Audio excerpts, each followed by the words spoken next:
public gatherings. We're meeting via Zoom. Joining us today to help staff the meeting are Angela Montes, Roundtable Administrative Secretary, Michelle Rodriguez, our new Roundtable Coordinator, Justin Cook, Technical Consultant for HMMH, and Linda Wallen, our Senior Legislative Aide from Supervisor Dave Pine's office. We also have, I did not see Kathleen Wenworth, but I believe she's on, yeah. And she's a Senior Advisor to Congressman Jackie Spear. We have from the FAA, Sky Laren, Fabiola Garcia, Don Scott, and Dury Cohen. We have from the Airport Noise Office, Mr. Bert Ganog. And we have Mr. Doug Yako, too. And did I miss somebody from the airport? I'm sorry. Ivor's here, Ricardo. Okay, and Ivor, Sartor, the airport director.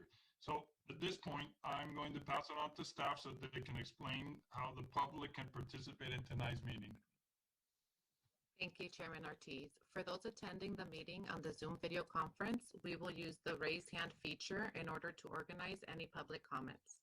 During the general public comment period and for each item on the regular agenda, I will ask those members of the public who wish to comment to click the raise hand feature to speak on that item. For those joining by phone, please press *9 to indicate your desire to speak. When you hear your name called, I will prompt you to unmute your microphone and inform you that you may begin speaking. You will have 2 minutes. Please note that members of the public must wait for my prompt in connection with each agenda item before using the raise hand function. For example, you cannot raise your hand for item 3 if you wish to speak on item 5. Written comments that were submitted in advance will be read by me during discussion of the appropriate agenda item. Thank you. Thank you, Ms. Montes. And then we will move on to the roll call, and I believe that's Ms. Rodriguez. Thank you, Chair Ortiz. City and County of San Francisco Board of Supervisors. No response. City and County of San Francisco Mayor's Office. No response. City and County of San Francisco Airport Commission. Ivar Sataro. Present. San Mateo County Board of Supervisors. Dave Pine. Thank you. C and CCAG Airport Land Use Commission. No response. No, I'm here. I just couldn't unmute fast enough. It's Carol Ford. Thank you. Thank you. Town of Atherton. Elizabeth Lewis. Thank you. City of Belmont. Davina Hurt, present. Thank you. City of Brisbane. Terry O'Connell, present. Thank you. City of Burlingame. Ricardo Ortiz, present. Thank you. City of Daly City.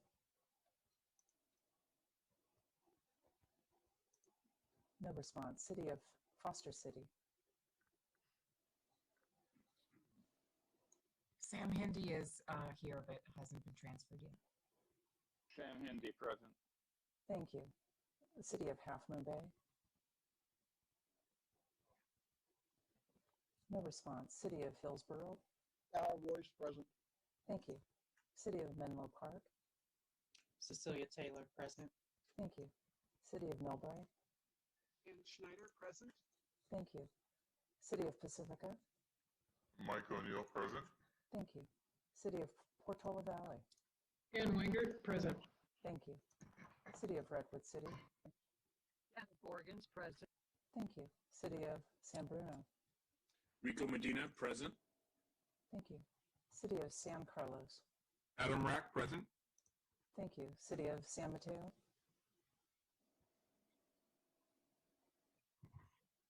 No response. City of South San Francisco. No response. Town of Woodside. Tom Livermore, present. Thank you. Chair, you have a quorum.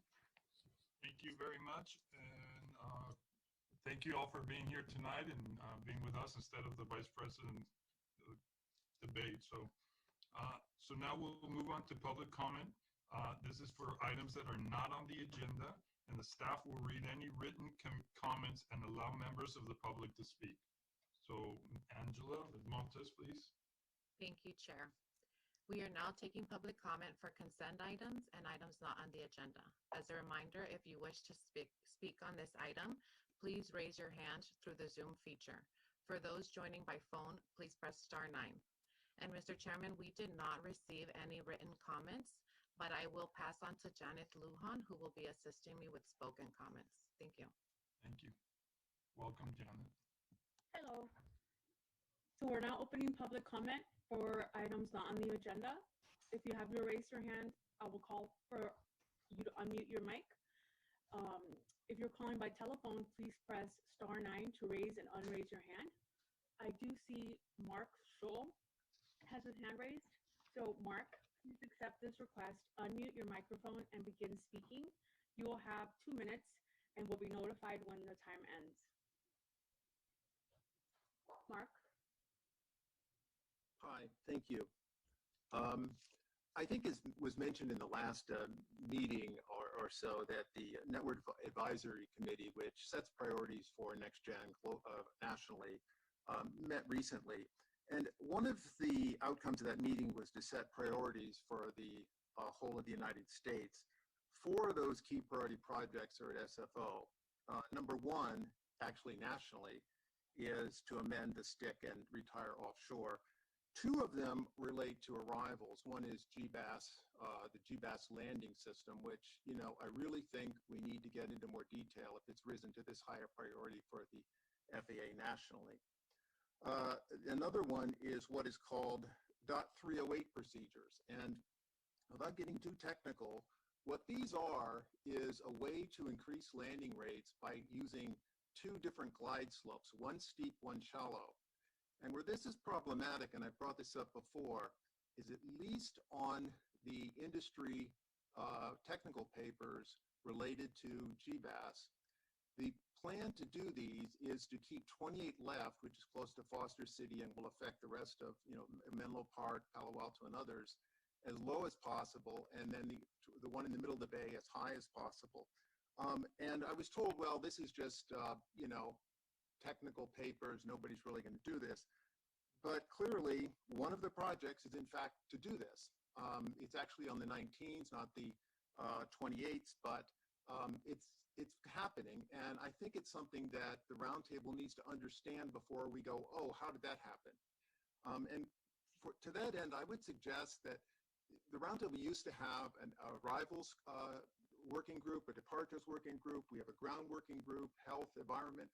I think we should divide into these and really focus on these issues because they're going to be important. As I say, they are now FAA priorities. Thank you. Thank you for your comment. Any other public comments? I have no more hands raised. Okay, having none, then we will move on to our to set our agenda and approve the consent calendar. So if anybody, let's see, which includes airport, the consent calendar includes the airport director's report, minutes from the August 5th, 2020 regular meeting, and establishing the regular 2021 roundtable dates. With that, I will entertain a motion to approve items 1, 2, and 3 as described. Mr. Chair, move to approve the second. Second by Janet. So I'm sorry, that was a motion. I think I said, I think I got it. Yep. Adam, I'm going to go with Yeah, I Adam. was fast. Barack, and it was seconded by? Janet. So motion by Member Rack, seconded by Member Borgens. No, we will do the roll call, which is what we do these days. So I had a question, if I may. Yes, please. Council, did we have a member of the public that wanted to speak on the director's report? We didn't ask that. We just did oral I am so communications. sorry. You're absolutely right. We should open that up before to the consent agenda to see if any member of the public wishes to comment or wishes to pull any of the items. So I apologize. So with that, let's open it to any members of the public. Remember, those joining by telephone can press *9 to raise and unraise your hand. And at the moment, I don't see any hands raised, Chairman Ortiz. Thank you very much. So with that, we go back to, and thank you, Member O'Connell. That was very wrong of me, so I apologize. So with that, we have a motion on the table by member Rack and seconded by member Borgens. We'll do a roll call, please. We're going to go ahead and skip the first three who were not present and go right to San Mateo Board of Supervisors. Yes. CNCCAG Airport Land Use Commission. Town of Atherton. Yes. City of Belmont. Aye. City of Brisbane. Aye. City of Burlingame. Yes. City of Daly City. City of Foster City. Yes. City of Half Moon Bay. Town of Hillsborough. Yes. City of Menlo Park. Yes. City of Millbrae. Yes. City of Pacifica. Yes. Town of Portola Valley. Yes. The City of Redwood City. Yes. City of San Bruno. Yes. City of San Carlos. Yeah. City of San Mateo.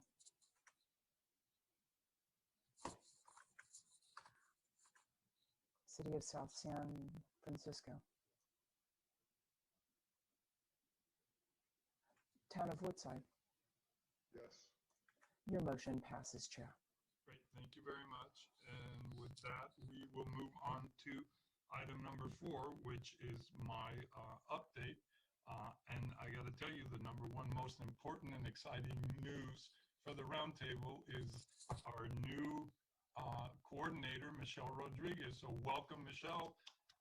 Very happy to have you.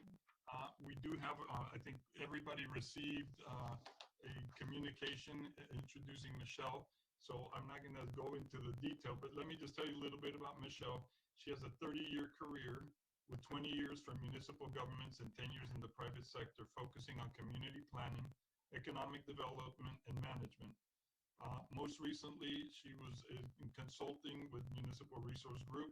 Prior to that, at the City of San Paulo's Executive Community Development. She comes with a Master's of Urban and Regional Planning from San Jose State University. And I can't tell you how happy I am to have you here, Michelle. So thank you and welcome. But I just want to take a minute to embarrass Linda Wolin because those few months that we were between our coordinators, you did an amazing job. I don't know what we would have done without you. You dealt with some of the issues that have been kind of brushed aside for many years, and you got a lot done in a very short period of time. So thank you, Linda. You've been wonderful. I really appreciate it. And I want to say thank you to David Pine, our supervisor, for giving us her, for allowing us to borrow her. So thank you guys. Very exciting to have you already. We can see that we're getting a little more direction, a little more strategy here, and I really appreciate that. With that, through the chair, I just wanted to say that Supervisor Pine has always said that Linda is his secret weapon. And I do believe that she is stealthy and she's smart and she's insightful and she really gets the job done. So Linda, kudos to you for keeping the roundtable on track these last few months and for helping us out so much. Appreciate it all. Thank you, Member Lewis. That was wonderful. So, I'm sorry, was there somebody else wanted to say something? No. So, I think Linda just said you're welcome in a shy way. Huh? Anyway, so the other thing I wanted to mention, I did receive some communication about monitor methodology and reviewing that and making that an agenda item. I discussed it with staff and what we feel is best handled at a technical working group. And we are also waiting for some of the studies done by the airport to come out before we really dive deep into this. So for the people who brought it up, I think it was more than one person. We are, it's on our radar and we will be on a technical working group shortly. Give me a second. Vice Mayor, let me finish, and then you can make a comment. Now, the other issue that was brought up was San Mateo County is required to do some Title 21 noise reports. We discussed it a few months ago, and it really didn't go anywhere. So we are going to revisit that, and we're going to add it onto an agenda item, hopefully for the next meeting. If not, then we will schedule it for later. I also want to included in the packet is a registration information for the Aviation Noise and Emissions Symposium. Also, Council Member Borgens requested further discussion of membership expansion. This item will be placed on the agenda for December 2nd. I know that's near and dear to many of you, so we will add it on. Vice Mayor Schneider, is there something you wanted to say? I think just wanted to add, because we don't have a ground-based noise update on tonight's agenda. So I did want to say that Linda Woolen and Michelle and I had a really marvelous meeting. We went over ground-based noise. We spent about an hour plus talking about it. I think Michelle is going to be a great new addition to the team. She gets it already. So I'm very excited. Welcome, Michelle. And Linda, again, thank you for everything. Thank you for that. And with that, does anybody have any questions or any comments on my presentation? And having none, then I'm sorry. Mr. Chair, Dave Pine, I will thrilled that Linda could be of such assistance in the roundtable, and County of San Mateo is happy to have her back working on broader portfolio. But we were thrilled I'm thrilled that she's been helpful, and she'll remain helpful because that's her nature. Okay, I'm not sure we properly embarrassed her yet, so she's not quite red enough. Yeah, but thanks again. Thank you, Supervisor, for that. That was wonderful. Great. So without any other comments, before I move on, having none, then we will move on to item, actually, do I need to open that to the members of the public for any comments? And nope. Okay, we're moving on to item 5A. There's a presentation by the FAA, so let me give you a little background. The FAA recently launched a noise complaint portal, and we've asked the FAA to give us an overview. I'd like to introduce Fabiola Garcia, FAA Supervising Senior Advisor, who will introduce Derek Cowan, FAA Office of the Environment and Acting Team Lead on the Noise Complaint Initiative, an FAA PowerPoint presentation, a screenshot of the Western Pacific Region Noise Complaint homepage, and an application of noise complaint is included in your packet on page 28. Following the noise complaint portal presentation, Skylar, FAA Community Engagement Officer, will give a brief update on the night hush. So with that, Ms. Fabiola Garcia. Hi, thank you, Mr. Chairman. Good evening, everyone. It's a pleasure to be here again. It gives me great pleasure to also introduce Dury Cohen. She has been working diligently with our program office on the Noise Complaint Initiative, and I'm going to let her tell you a little bit about her. She happens to be in DC tonight, so she may be signing off soon after her briefing due to the time difference. But thank you for having us, and I'll turn it over to Dury. Thank you, Bobby. Good evening, Chairperson Ortiz, fellow members, and Bay Area residents. Michelle, do you have the briefing, or do you need to pull up on my screen? How would you have to do it? Either. Go ahead, MJ. Yeah, if you could show it, actually, that would be great. No problem. Okay, let's see here. Share screen.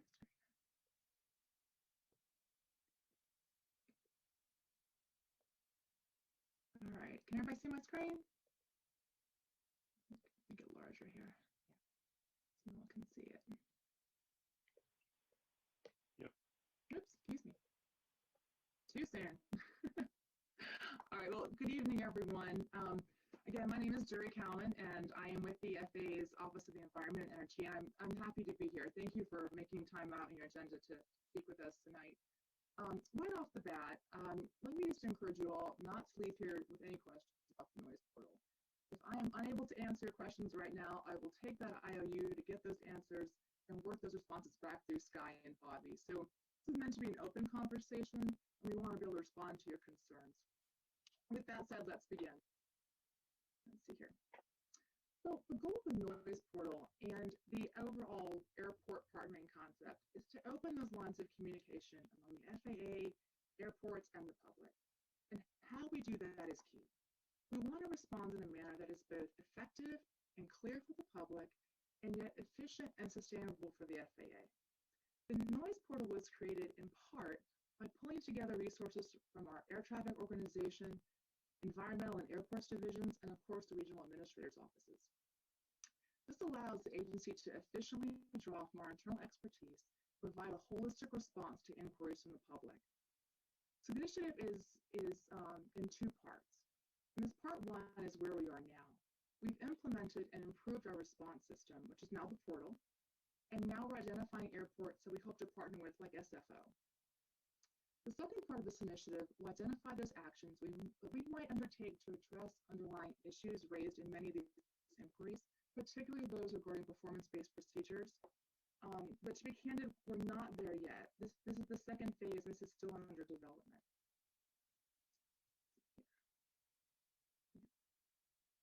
This slide is meant to give you an idea of how the process works internally. We often compare the noise portal process to building a house. And all structures begin with a good foundation. And in this instance, that foundation would be the office I represent. I'm going to toot our horn for a minute here, the FAA's Office of the Environment and Energy. We're responsible for establishing the noise portal policy, managing the process, and maintaining the database. But I really have to focus on the regional administrators' offices and your CEO. Because unlike this chair that I sit in, which is more nationally focused, it's Raquel, Fabi, and Sky who are more in tune with the needs of the region. This is the front door of our house. These three play a vital role in collecting the right information, coordinating that with FAA resources, and then combining that to provide a response that reflects the mission of the noise portal. And that's to answer every question that is both effective and that it clearly responds to the question, and efficient by coordinating FAA resources to provide that best information in a timely manner. Now that's the internal piece. Externally, this is how the portal works in its most simple form. For example, person A goes to the FAA website. Now hopefully, person A finds all the answers they've ever, to every aviation question they've ever had, and doesn't have to wait for a response. But if not, they can submit their concerns through the portal. It's then routed through the regional administrator's office to the appropriate office or offices and subject matter expert. Responses are then collected from the office or within multiple offices, and then a holistic response is developed by the regional administrator staff and then sent back to person A. Our goal is 2 weeks or less to respond to these complaints, but it really does depend on the complexity of the question or the issues that are raised in the inquiry. Unfortunately, it may take up to 30 days, but we're already seeing that response rate go down as we've implemented the noise portal. In fact, last year, more than half of our responses took 30 days or longer, and that was just unacceptable. So year to date, even with this terrible pandemic we've all been through, we only saw about a 2% reduction in noise complaints. Yet over the course of 2020, as more regions came online and adopted the noise portal, our current rate for responses taking up to 30 days is now 12%. So we're encouraged by that number, and we're working to get it even better. We call this a partnering relationship with the airport, but really, I think coordinating may describe it better. The main reason we're reaching out to SFO and other airports across the country is so we can share our data with them. Our privacy policy states that we can't legally share any personally identifying information with airports that haven't agreed to be a partner. So we can only share the complaint with SFO right now. But only sharing that complaint information without sharing that PII, specifically the name and address, makes any response inadequate or incomplete. Because if we think about it, how could we or the airport provide a thoughtful research response if we don't know where you live? or who to send it back to. So that's the reason we're asking airports to partner with us. But we hope to bring some positives to the table too.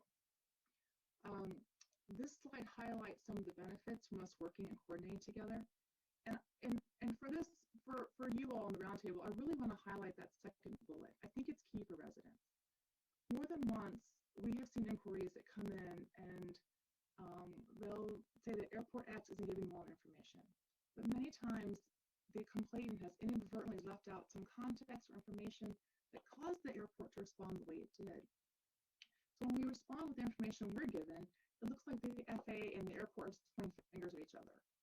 Because we both have provided a response that may be technically correct, but if one lacks the full picture and the other lacks context, neither looks credible. And we want to avoid that. We want to stop it. So we want to support the relationships airports have in their communities and with the FAA. And we believe the best way to do that is by working together in this noise portal. And finally, this is an excerpt from our noise complaint policy. We agree that we have a shared responsibility among airports, the airlines, the state and local governments, and the community as it regards noise. We want to address these concerns, again, efficiently and effectively. And we hope that by establishing websites with up-to-date information and addressing the lack of uniformity in our previous noise complaint system, that the noise portal will be a mechanism that will open more lines of communication.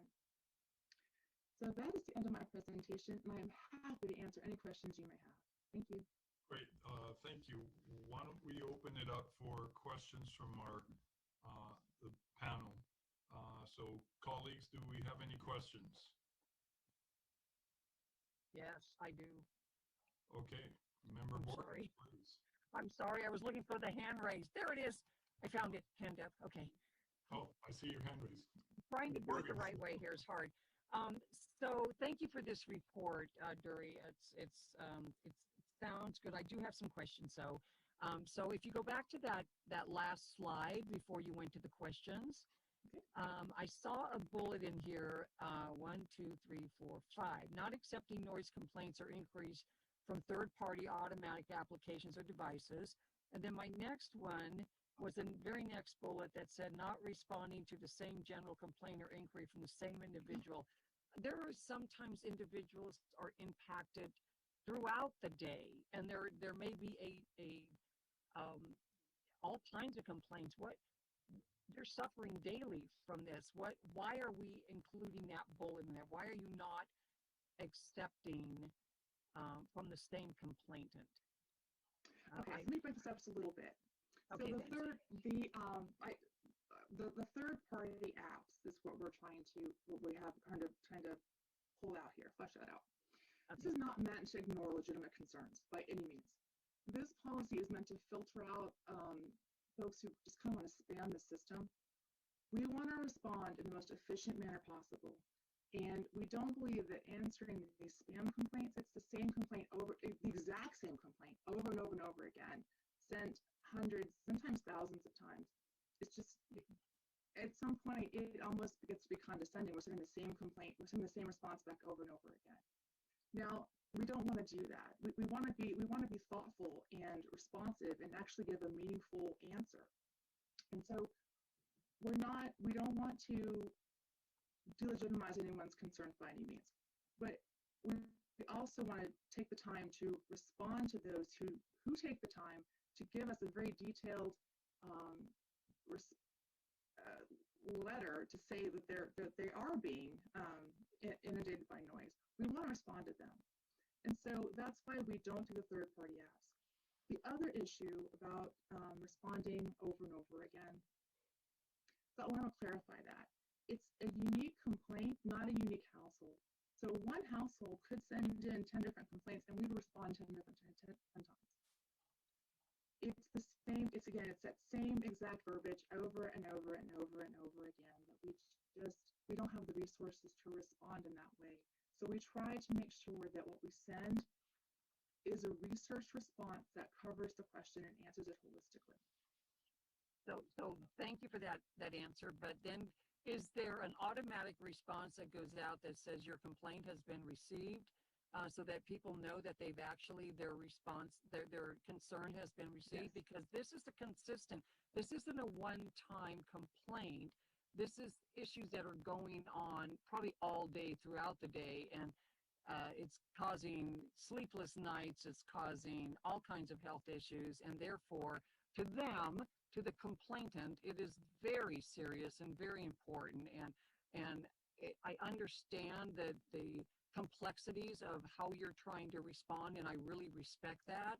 But at the same time, I need to respect those that we hear all the time that come before us with the same complaint, that don't feel like they've been heard, or that there is any reason even to complain because there's no action being taken. So how do the words you use is strengthening relationships, open conversations. How do we convince our residents who are suffering so much that in fact their complaint is being received and is being attended to? What is your mechanism in place for that? So it is definitely being attended to, and it's definitely being heard. I mean, as you know, this may not be the silver bullet to wipe out everyone's noise concerns. In fact, I know it's probably not. I know. However, this is a first step that we're taking in trying to revamp our system. So we may not be where you want us to be just yet, or where you need us to be, but this is our first step in trying to get there. And I appreciate the first step. Thank you. Thank you. I will probably have more questions as you get to the second step. But please do realize that. Yeah, please do, because the complaints we're getting are real, they're impactful, and if you really want to be a partner, as you say, and I feel that you really want to be, we need to bring those voices to the table and know that they're being heard. I want our residents and everyone that's having these issues with noise and life-changing experiences with the noise, that we hear what they're saying, and you hear. So thank you, and I hope we're moving forward, we can go to the next level. Thank you. So I want to tell you on a personal note, I'm actually not in DC, I'm actually in Atlanta. And so we live 7 miles from the end of the runway. I appreciate the noise issue. I truly do.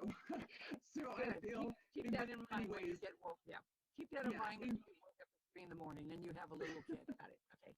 Yes. Thank you, Member Borges. Let's see. Member Schneider has her hand up. Hi, thank you. Couple of questions.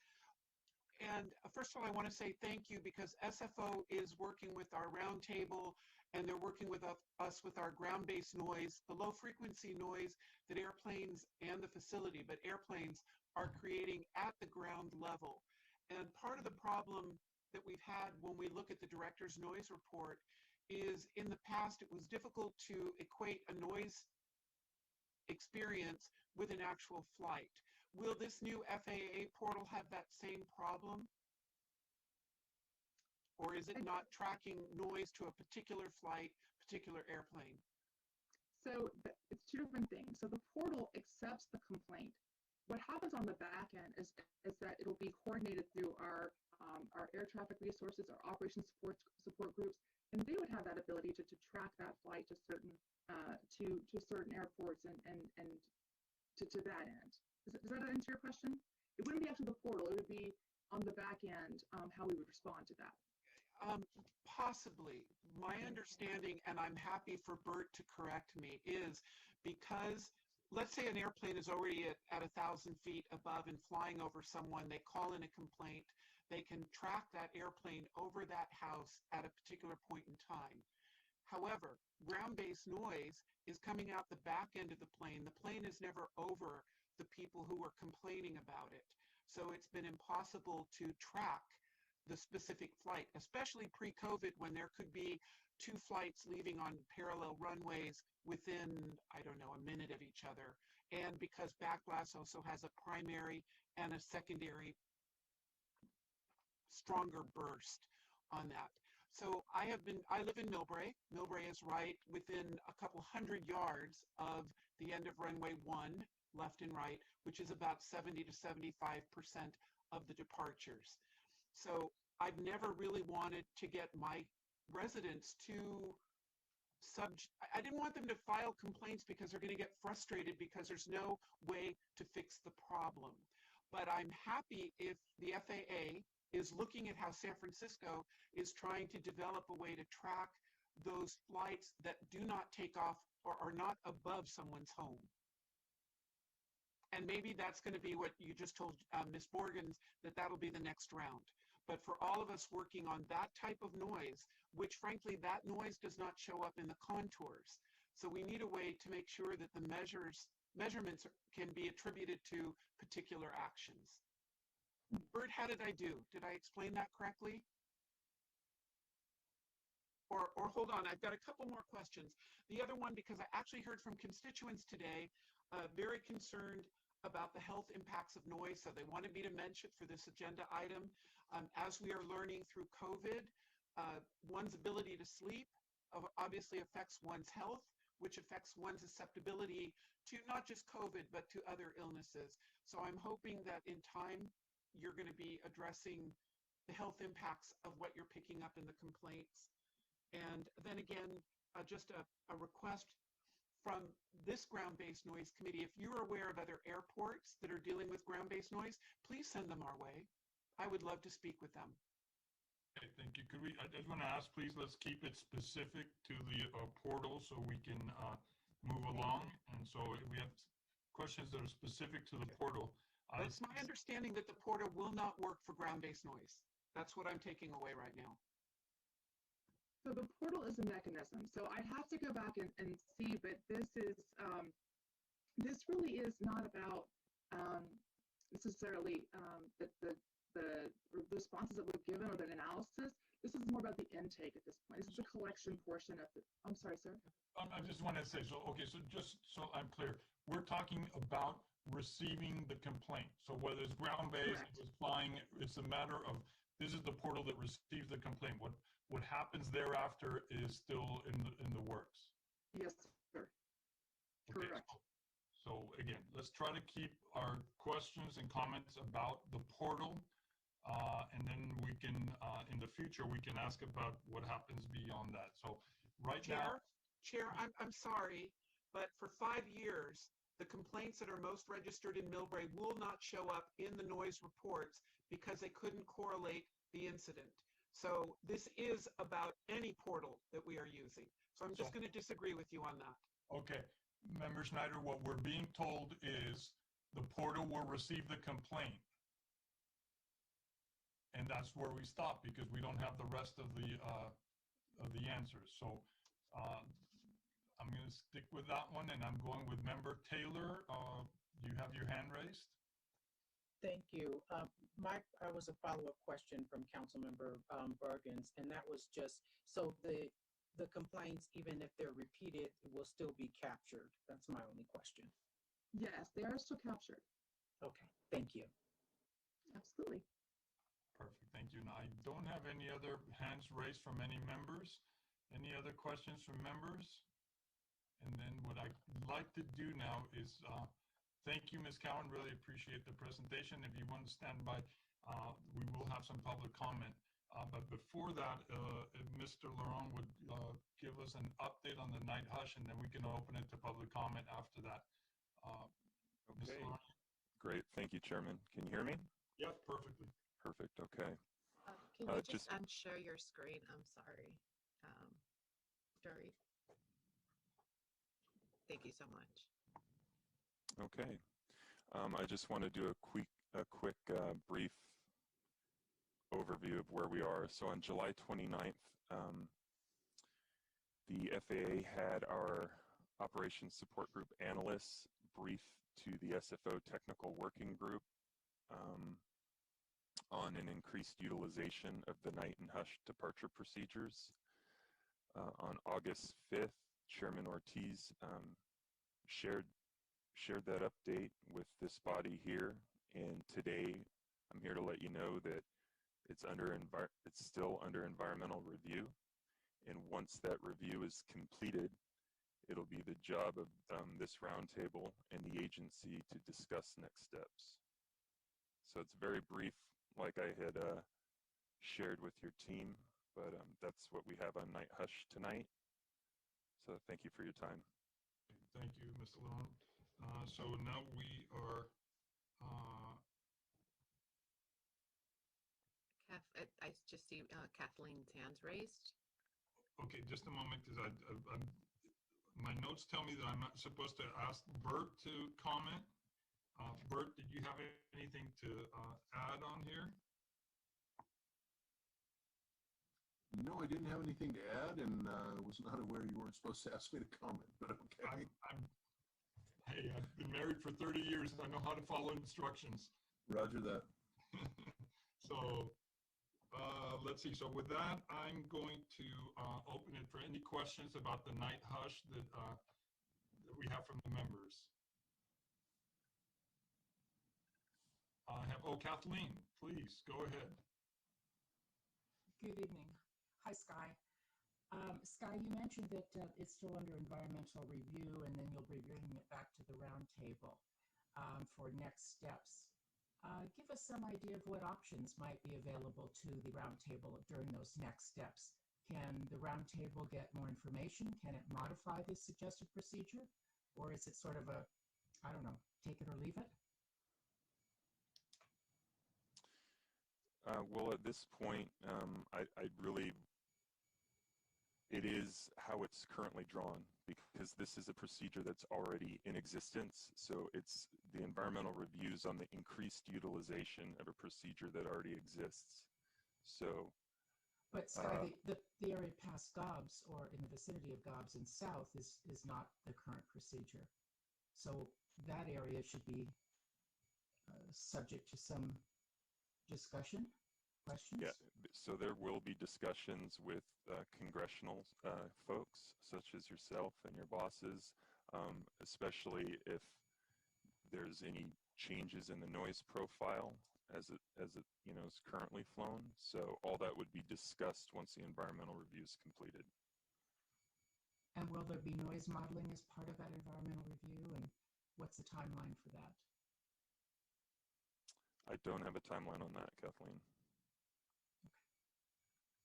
And Sky, since we last heard from you, and you presented your graphics, which were fantastic, by the way, thank you for that.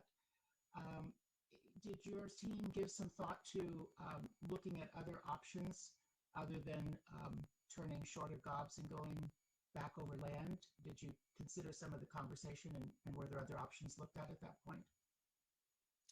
Well, I think, as you know, opening something up and kind of tearing it all apart increases this exponentially. We were looking at the specific ask from the original select committee and this roundtable's original ask, and so we were once this environmental review is completed, then we'll know how we can accommodate that or not. So okay, more to follow. Thank you. Thanks, Sky. Thank you, Kathleen. Thank you, Sky. Any other questions? I see my vice chair has a question. Ann, please. Thank you, Sky and Kathleen. I'm just following on your question because my first and probably largest question was the timing. Just to understand how long we could expect the environmental review to take. I do not have an answer for you regarding that. An estimate? A ballpark? Can't do that, sorry. Do we have an idea when we might have an idea? I don't have the information. If I did, I would be providing it to you. Okay. Thank you. Okay. Any other questions from members? And I don't see any raised hands. So with that, Ms. Montes, we can open it up for Wait a public. minute, I'm sorry, I have a question. I'm sorry, Okay. I couldn't find it. Go ahead, member. So, yeah, thank you. So I'm going to tag a little bit on what Vice Chair Wenger just said. So Sky, is there an opportunity, if you were to get that information, that you could present it to us through our chair? Yeah, well, absolutely. I'm sorry. Yeah. Sorry. Yeah, Go I'm ahead, sorry. Bobby, please. Thank you, Sky. I just want to step in. I think that right now Sky has really provided all that we can at the time. Truly, the message that we want you to hear is that we continue to work on it. Obviously, there are some things that need to be done, and there's a lot of work that has been delayed due to the situation that we're all living. And so I just would appreciate if you guys can just hold off until we're able to provide a better update. But really, the essence of this message is that we continue to work on the environmental process. Okay, thank you. Thank I you. don't see any additional raised hands, so with that, we're going to go to public comment on this item. So Ms. Montes, do we have any raised hands or any written comment? Thank you, Chairman Ortiz. So we did not receive any written comments for item 5, and I will pass on to Janet for spoken comments. Thank you, Angela. We're now opening public comment for item number 5. If your hand is raised, your name will be called for this item. I will lower your hand after you speak. Those joining by telephone can press *9 to raise your hand. And right now, I don't see any hands raised, although earlier I did see a few, so maybe give it a couple seconds, see if anyone wants to speak. Okay, seeing none, Chairman. Very good. Okay, with that, then thank you very much to the members of the FAA. We look forward to seeing more developments on both these issues and appreciate you being here tonight. Thank you. Chair Ortiz, I just wanted to point out Ms. O'Connell has her hand raised. Ms. O'Connell, Member O'Connell, please. Yes. I just would like to ask that we had skipped an item on your report for the Aviation Noise and Emissions Symposium. And if we could go over that very briefly, I would appreciate it. Oh, I'm sorry. I thought I did mention that, but let me go back. Go ahead, Terry. Do you have the information on it? Would you like to mention it? You're mute. You're mute. You're mute. I'm trying to keep muted as much as I can. I believe this was just an informational that the Aviation Noise and Emission Symposium for 2021 would be held February 23rd through the 26th, 2021, and registration will open November 1st. It is going to be a virtual symposium, and there's no one-day tickets. So there is a community price of $75 to $150, a government price of $150 to $200, and a general admission from $200 to $250. And I just thought it might be interesting to see if any of our cities wanted to send any of our community as representatives to participate in this, so we can get more community feedback that is well-informed and gives them the opportunity to learn some more about these issues. So I just wanted to put that out there as something that may be of interest to cities to provide this access for some of our community members that are really involved. Very good. Thank you very much. And I do believe we do have the registration information in our packet. Is that correct? I think that's what I mentioned earlier, right? You do. You did. Very good. Okay. Thank you. Ricardo, I have one question. I'm sorry, I had my hand up, but I've gotten I've gotten a couple of messages that apparently the raised hand portion for the attendees is not working, and there were a couple people that wanted to speak and have not been able to raise their hand. Could we try that one more time just to see if it works for them, so we can see if they can? Please. I'm looking right now. There are no raised hands, so if you would like to raise your hand. I'm sorry about that. Linda Wolin, I'm sorry about that. So Linda Wolin is actually testing, and she is confirming that the hands raised feature is not working. And I'm so sorry. I have no idea why that's happening, but I can try to see if I can look into it. But Mary Jo's hand came up really quickly and then went back down. So Mary Jo, I don't know if can we unmute her and see if she has a comment? I don't see her anymore now. Where did she go? Yeah, she's there. Okay. Thank you. Yes, the hand raise doesn't work. It's unstable. So thank you, Ricardo.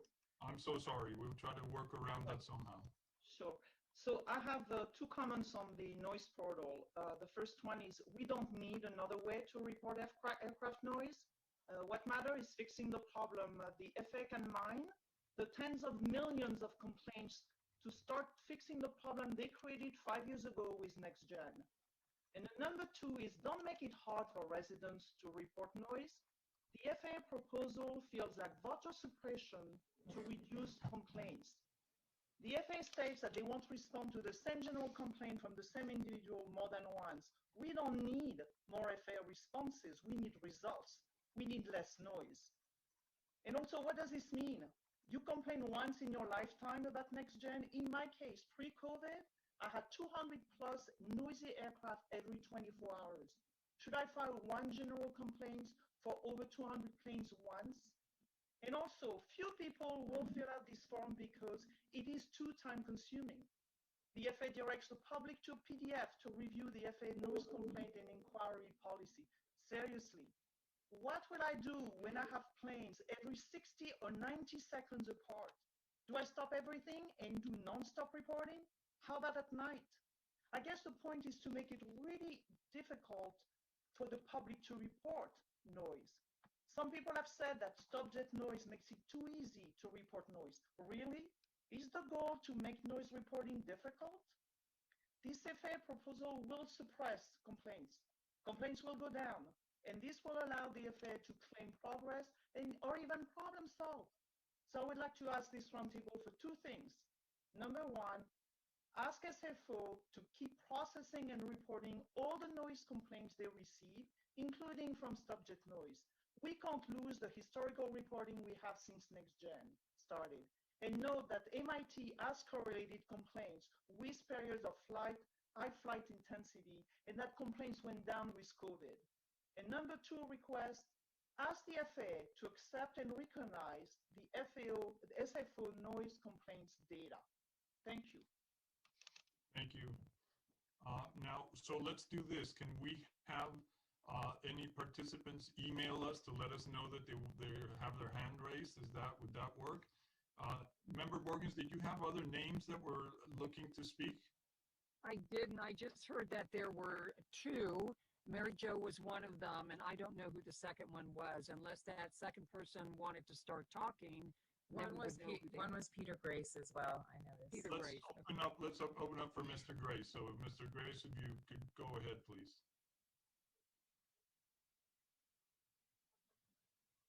Okay, thank you very much. My name is Peter Grace. We currently have a robust and user-friendly noise complaint process through StopJet Noise webpage, which Bert has told us receives over 95% of the SFO complaints. Does this mean that the noise complaints through StopJet Noise will not be accepted at SFO? Thank you. Mr. Grace, we will try to get you an answer to that question. Angela, we'll move along. Now, I also did see earlier Mark Scholl's hands raised, so I'm going to ask him to unmute his microphone.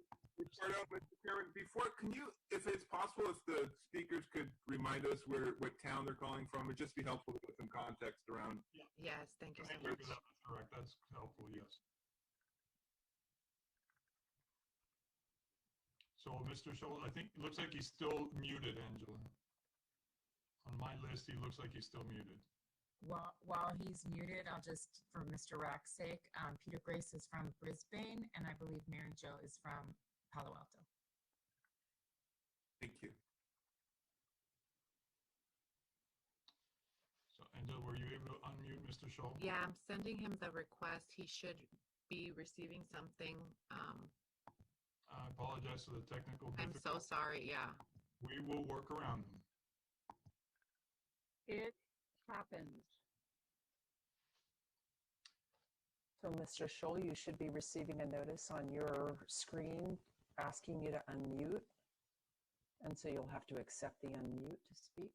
And anybody else who wishes to speak that we have not called on, please send us an email, and so that one of us can see that you're trying to call in. And while we're waiting for him to unmute, this is Member Borgens.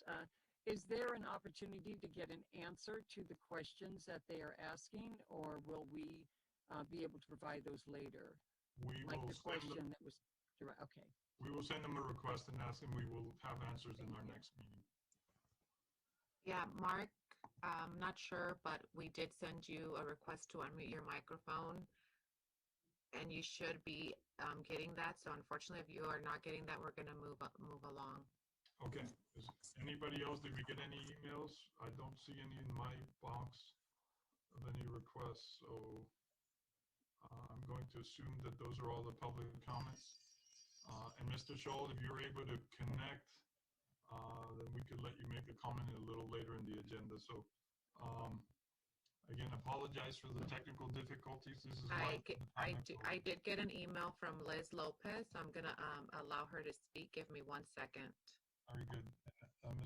I'm just confirming the email that we would be looking at is Roundtable, the Roundtable email at SFO Roundtable. Can you give us that? Info at sforoundtable.org. And I believe and Liz unmuted. Yes, thank you. I just unmuted myself.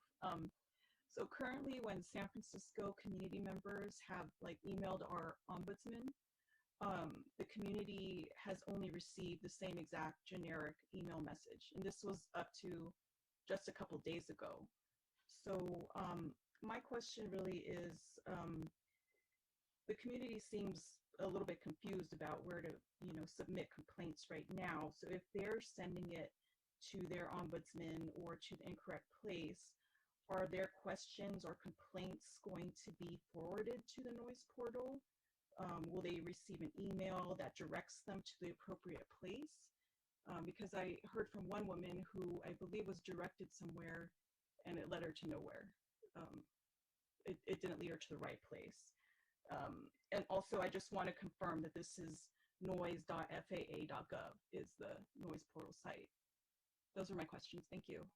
Thank you, Liz. Appreciate it. Do we have any others? Do you have any emails? I do not have any more emails. And then we will have a list of these questions that were submitted to the FAA. Hopefully we'll have answers for our next meeting and we'll be able to report back. So this would be the end of this segment. We'll move on to item number 6, which is a report from the San Francisco Airport Commission. Mr. Ivor Sotero, Airport Director. So we're all ready for you, sir. Okay, thank you, Chair Ortiz. Good evening, everyone. Couple updates on COVID-19 and related to our passenger activity. We continue to be about 80% below where we were this time about a year ago. From an operations perspective, meaning number of flights, we're at about a 42% of where we are a year ago. And so there's not a linear correlation. The flights are just a lot emptier than they were a year ago. Load factors are in the 40 to 50%. A year ago, they were more about 80, 85%. There's a new airline launch. Qatar Airways will be flying nonstop SFO to Doha. They'll be flying 4 flights a week. Airbus A350 starting December 15th. Departing or arriving at 11:55 a.m. And departing, 12:55 p.m. and departing at right around 3 o'clock, I believe, in the afternoon. We've launched an on-site COVID-19 testing facility at SFO. We initially launched to test our employees and ensure a healthful work environment for all airport employees. We are expanding that and using that for passenger testing. Many of you may have heard about different pilots around the avoidance of quarantines in certain countries if you have the verification that you are COVID-free.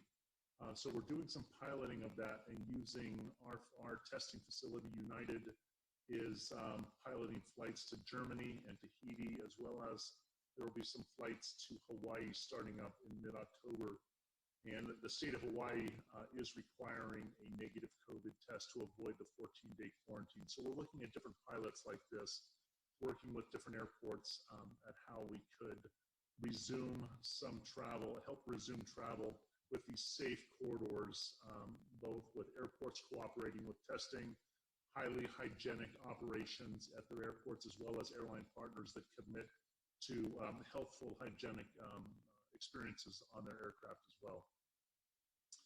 Runway construction starting tomorrow. We will be closing 28 right, and we'll be doing a repaving of where it intersects with one left and one right. That'll be an 8-day closure, and that'll allow us during these periods of low air flight activity to get this work done without major impacts. And we don't expect that it's going to impact the times of arrivals to any kind of significant degree into SFO or significant departure delays. An update on our noise insulation program, on our Second Chance program. We're bidding the first group of homes. The bids are due. I think they were due last week, actually, and we expect to award in early November. We will begin construction of the first 40 properties in the spring. And right after that, we'll follow with a second group of 35 homes to begin construction in the summer. And then we are starting outreach to a third group of 55 homes now as well. So we have a stream of homes that will be eligible for this program, and we will continue to work through these and go off of the list of folks that have applied for that. For the replacement initiative, we have currently about 30 homeowners that we're reviewing replacement options with this month. We expect to have a contract by December and begin those repairs and reconstruction in January. There's about 175 additional properties that we will also be looking at accelerating construction for next summer. And basically, I put another team to be able to add capacity to get more homes done in a shorter time frame. GBAS status, I know we're going to have a presentation later on tonight.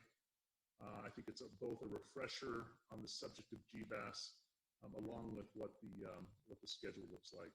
And I want to reiterate the commitment we made originally with GBAS, that we are hopeful that this will have community benefit. And as we study these procedures, if we find a procedure that has a negative impact on the community, we won't pursue that particular procedure any further. And then portable noise monitoring. We have portables deployed in Pacifica, Palo Alto, and East Palo Alto. And I think we've relocated the monitor from East Palo Alto, or we'll be doing that shortly, to Menlo Park. And I believe we've identified a location for that as well in coordination with the mayor's office of Menlo Park. And I want to say that, we are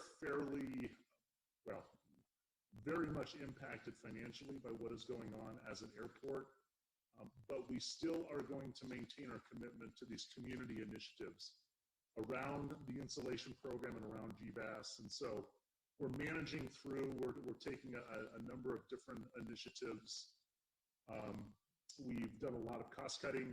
I'm suspending about $2 billion in capital programs, really reflecting the reduction in the number of passengers at SFO. It just doesn't make sense to proceed with certain projects that add terminal space that may not be needed for several years. And so we're pulling back on our capital program fairly significantly, and continuing to just look at all the avenues for cost reduction and financial restructurings and things like that. And we've been fairly successful recently with some refinancings and restructurings that are saving us quite a bit in our debt portfolio. But just to reassure everyone that we're going to continue to invest in our community initiatives because that's important to us as well. Thanks. I'd be glad to answer any questions. Let me get unmuted first. Thank you very much. That was very nice. And members, do we have any questions for the airport director?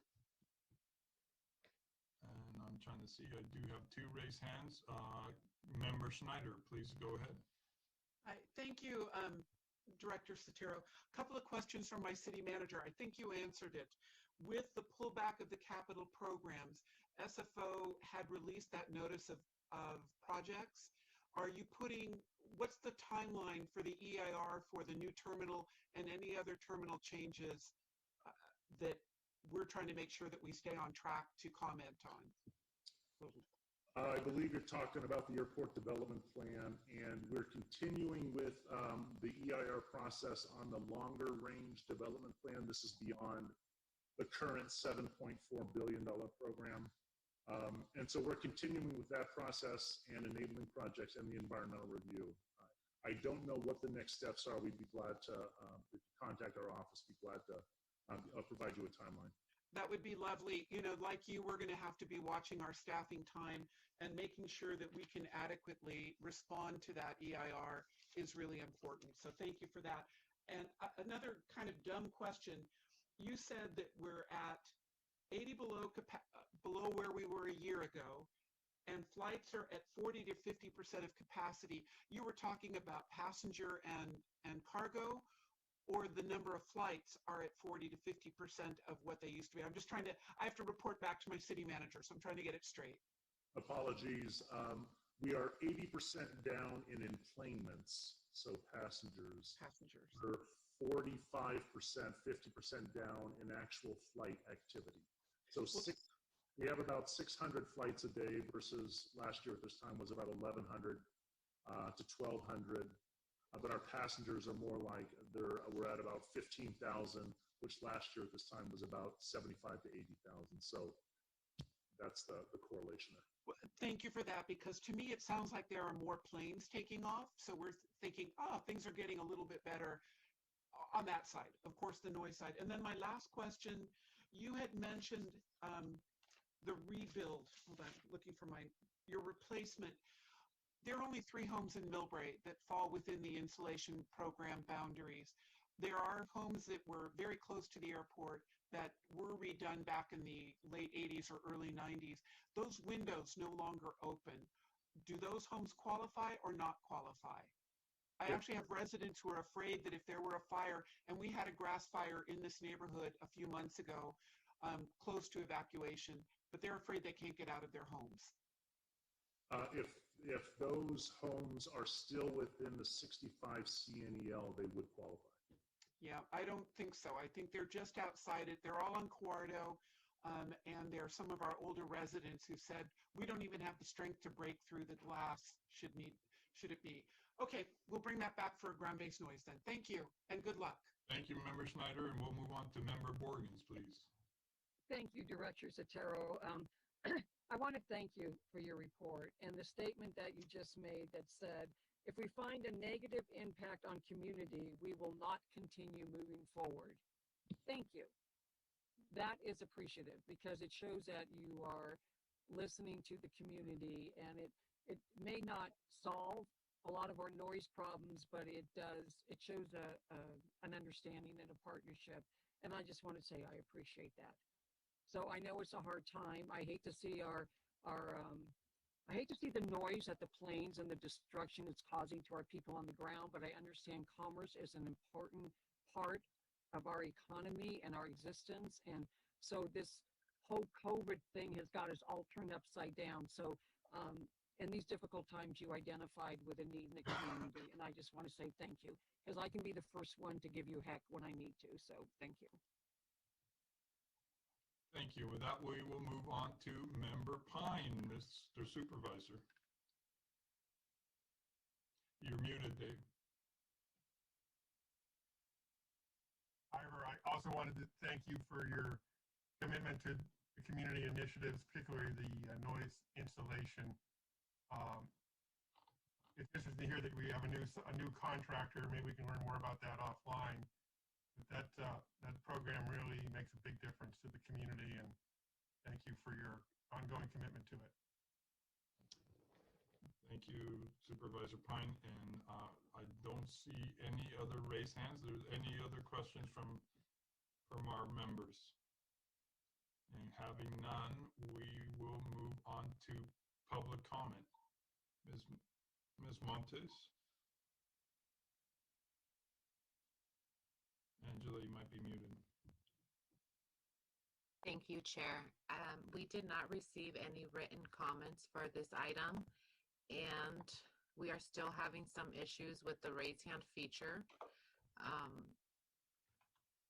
So as of right now, we don't have any hands raised, and I have not received any emails for this item. Okay, just because of the technical difficulties, I'm going to give them just a minute.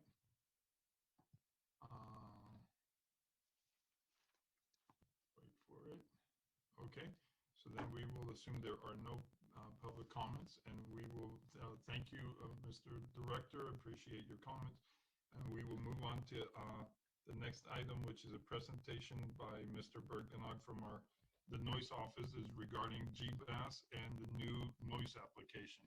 Mr. Chair, if I may quickly too, I'm going to leave you in the capable hands of Doug Yakel. It's my 26th wedding anniversary today, and so I'd like to spend the rest of my evening with my wife. So very good. Thanks so much, Thank everyone. I think we all know Doug, so thank you very much. Thank you. Happy anniversary, Ivar. Thank you. Happy anniversary. Thank you, Mr. Chair. Gonna hand over to Doug Yakel, who actually has a video of our next presentation on GBAS teed up, I believe.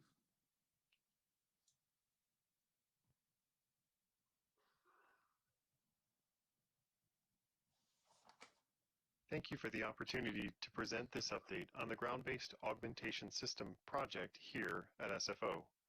During tonight's discussion, I'd like to start with a quick overview of what a ground-based augmentation system is, followed by a few moments reviewing the progress we've made on the GBAS project to date.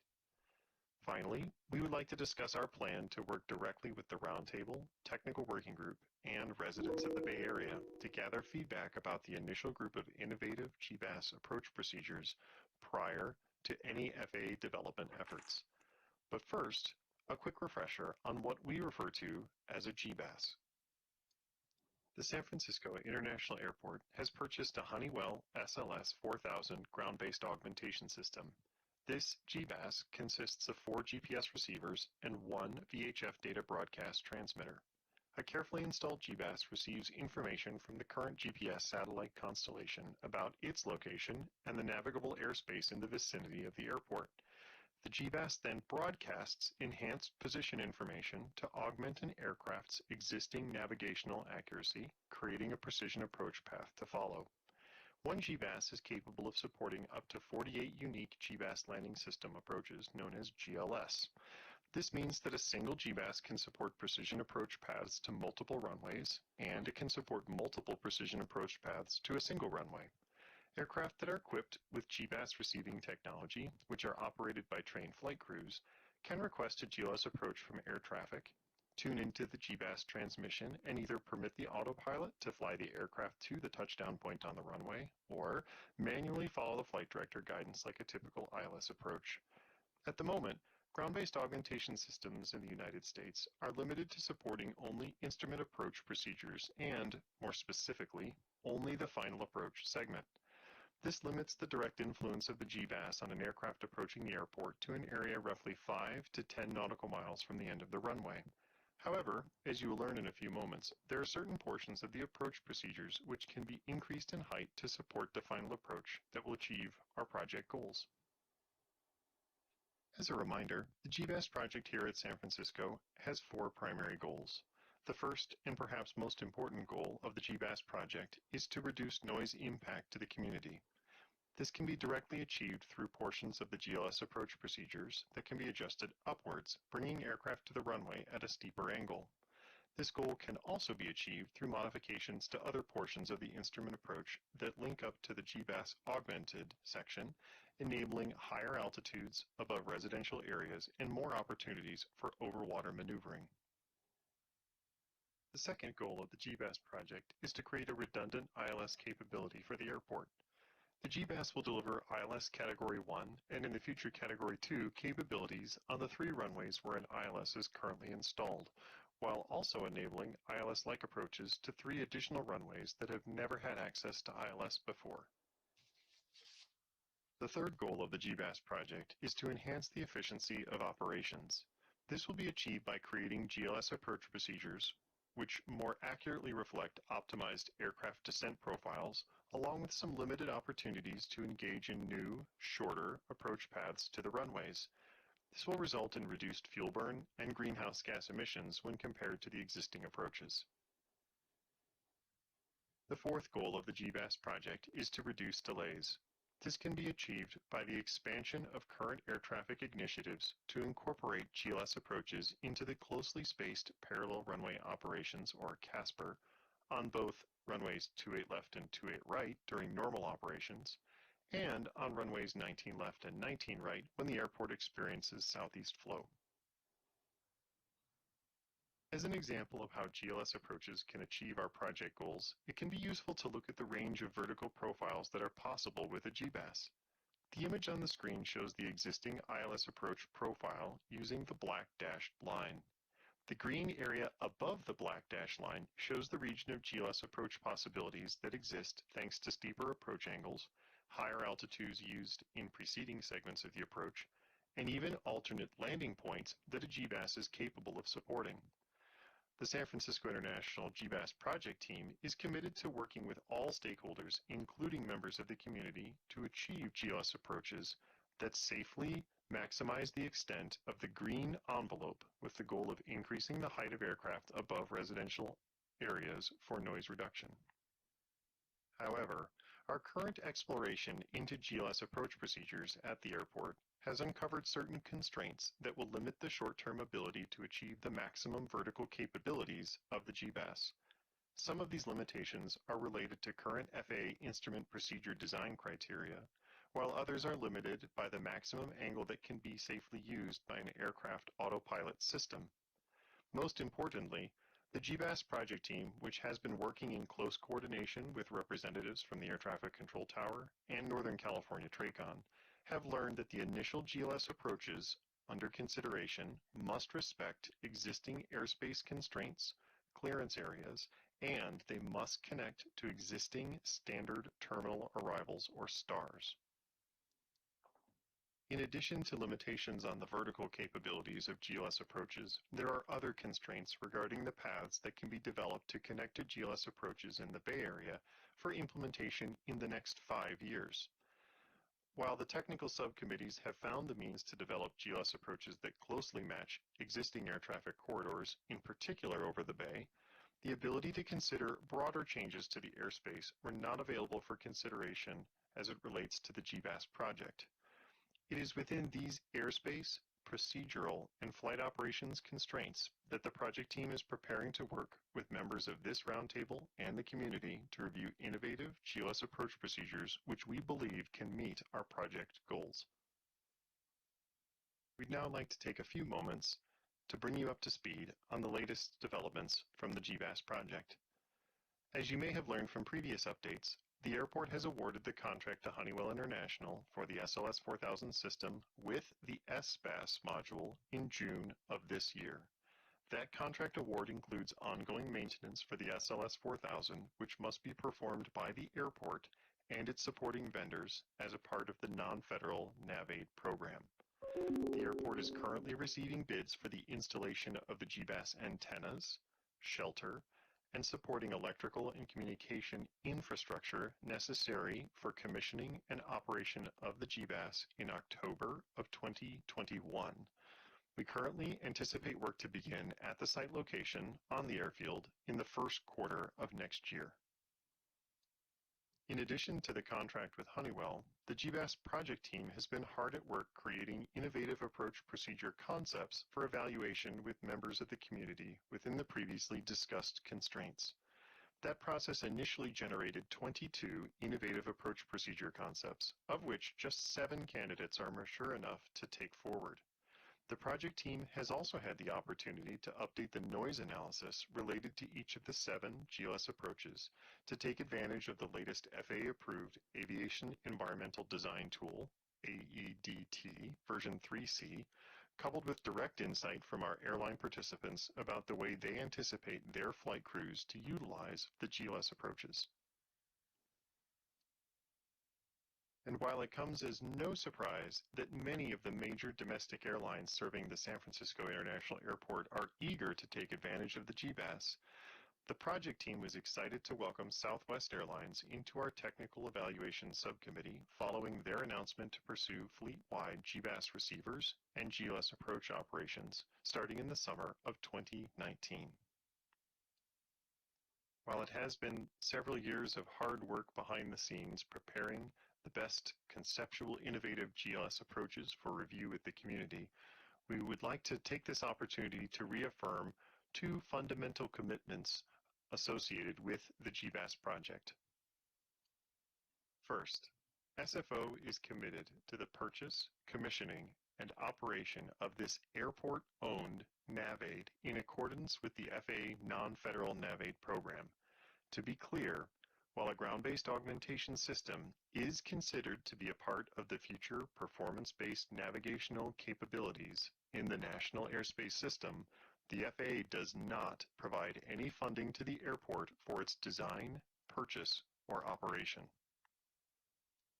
Second, SFO is committed to reviewing proposed GLS approach procedures with the community before requesting their development by the FAA.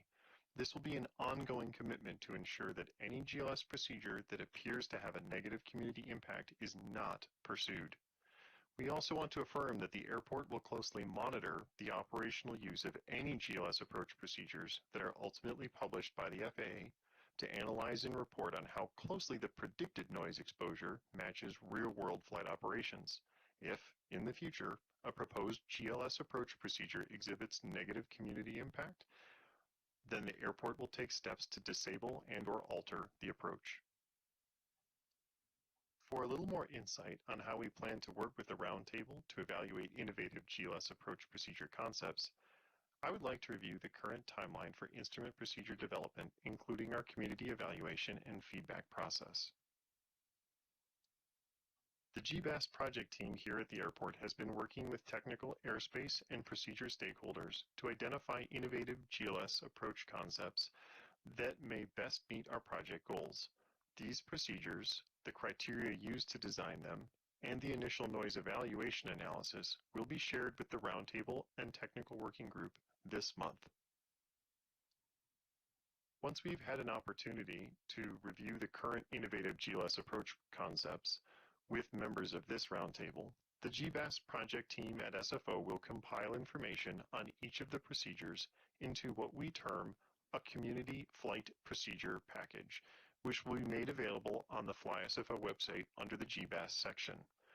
Once these CFPPs are uploaded to the website, we will begin a 45-day period through the months of November and December this year to gather feedback, questions, comments, and suggestions via both the website and email.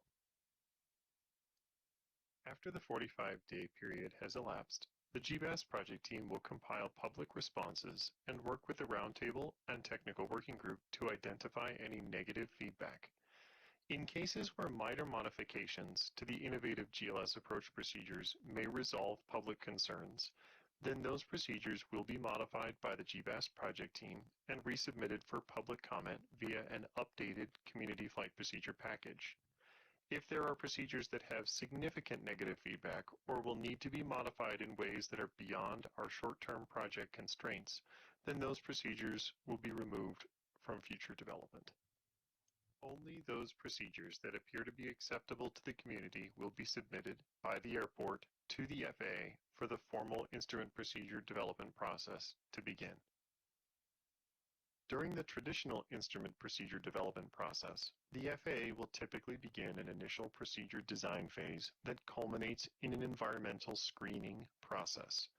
The results of this screening process often result in a categorical exclusion, or CADEX, especially for approaches that exist in areas where extensive amounts of air traffic already operate, or if the approaches are at or above existing approach, departure, or arrival procedures. Regardless of whether the results of the FAA noise screening result in a CADEX, an environmental assessment, or an environmental impact statement, the FAA will review their findings with the airport, the project team, and the Roundtable. Only those procedures that indicate towards a CADEX are anticipated to proceed for the remainder of FAA development, but the final decision on this will not be made until after reviewing with this roundtable. For those innovative GLS approach procedures that still look likely to meet our project goals, the remaining FAA procedure development process will unfold, lasting until likely late 2022 or possibly 2023, depending on when the request is made and when the COVID-19 related backlog can permit the procedures to be published. We've presented a lot of information here this evening related to the current status of the Ground-Based Augmentation System project at SFO, and there is still more information that we would like to review with the technical working group at the next available meeting. With the permission of the Roundtable and the technical working group, we therefore would like to request to speak about the GBAS project relative to the 5 items you see on the screen before you, with the goal of ensuring that our community flight procedure packages and plan for community outreach will enable the residents of the Bay Area to provide meaningful feedback about the innovative GLS approach procedures. That's all we have prepared for tonight's update on the GBAS project. We would now like to make our GBAS project team representatives available for questions.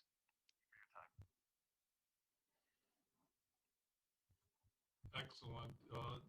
Bert, would you like to talk about the other thing I had is the new noise application? Do you want to talk about that one before you take questions? Do you want to take questions separately? At this time, I think we should actually take the questions on GBAS since we're... Very good. So members, I'm opening it up for questions to the airport staff about GBAS, and I see a member, Hurt, is my first one. Thank you, Chair. I am newer to this group, so hopefully this question isn't too painful for everybody. I'm curious whether there's been any type of environmental justice analysis to GBAS being put online here, and if there's any talk within the technical group about disproportionate impact on communities, in particular communities of color and low-income communities that are right around the airport. The softball, Bert.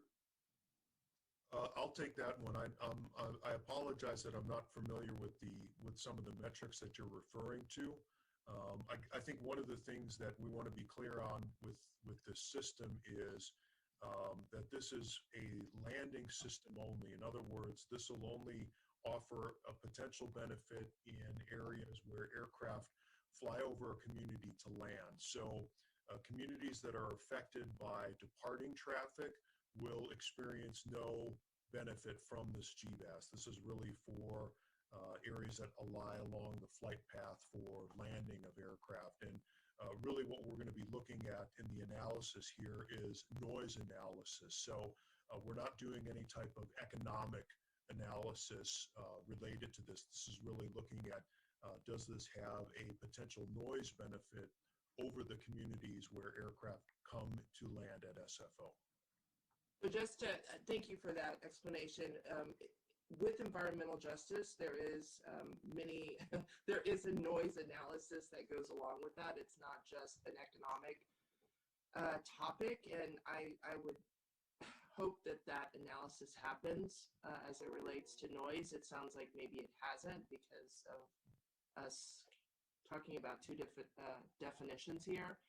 I think I need to do a little more research on my end, and I hope you all do too. So the next time I ask this question, you can express better what environmental justice analysis you've done as it relates to this system going online.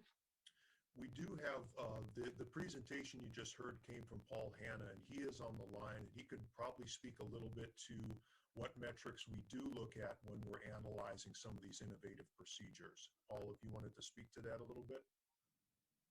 Hi, Doug, and good evening, folks joining us here. So hopefully you can hear me okay.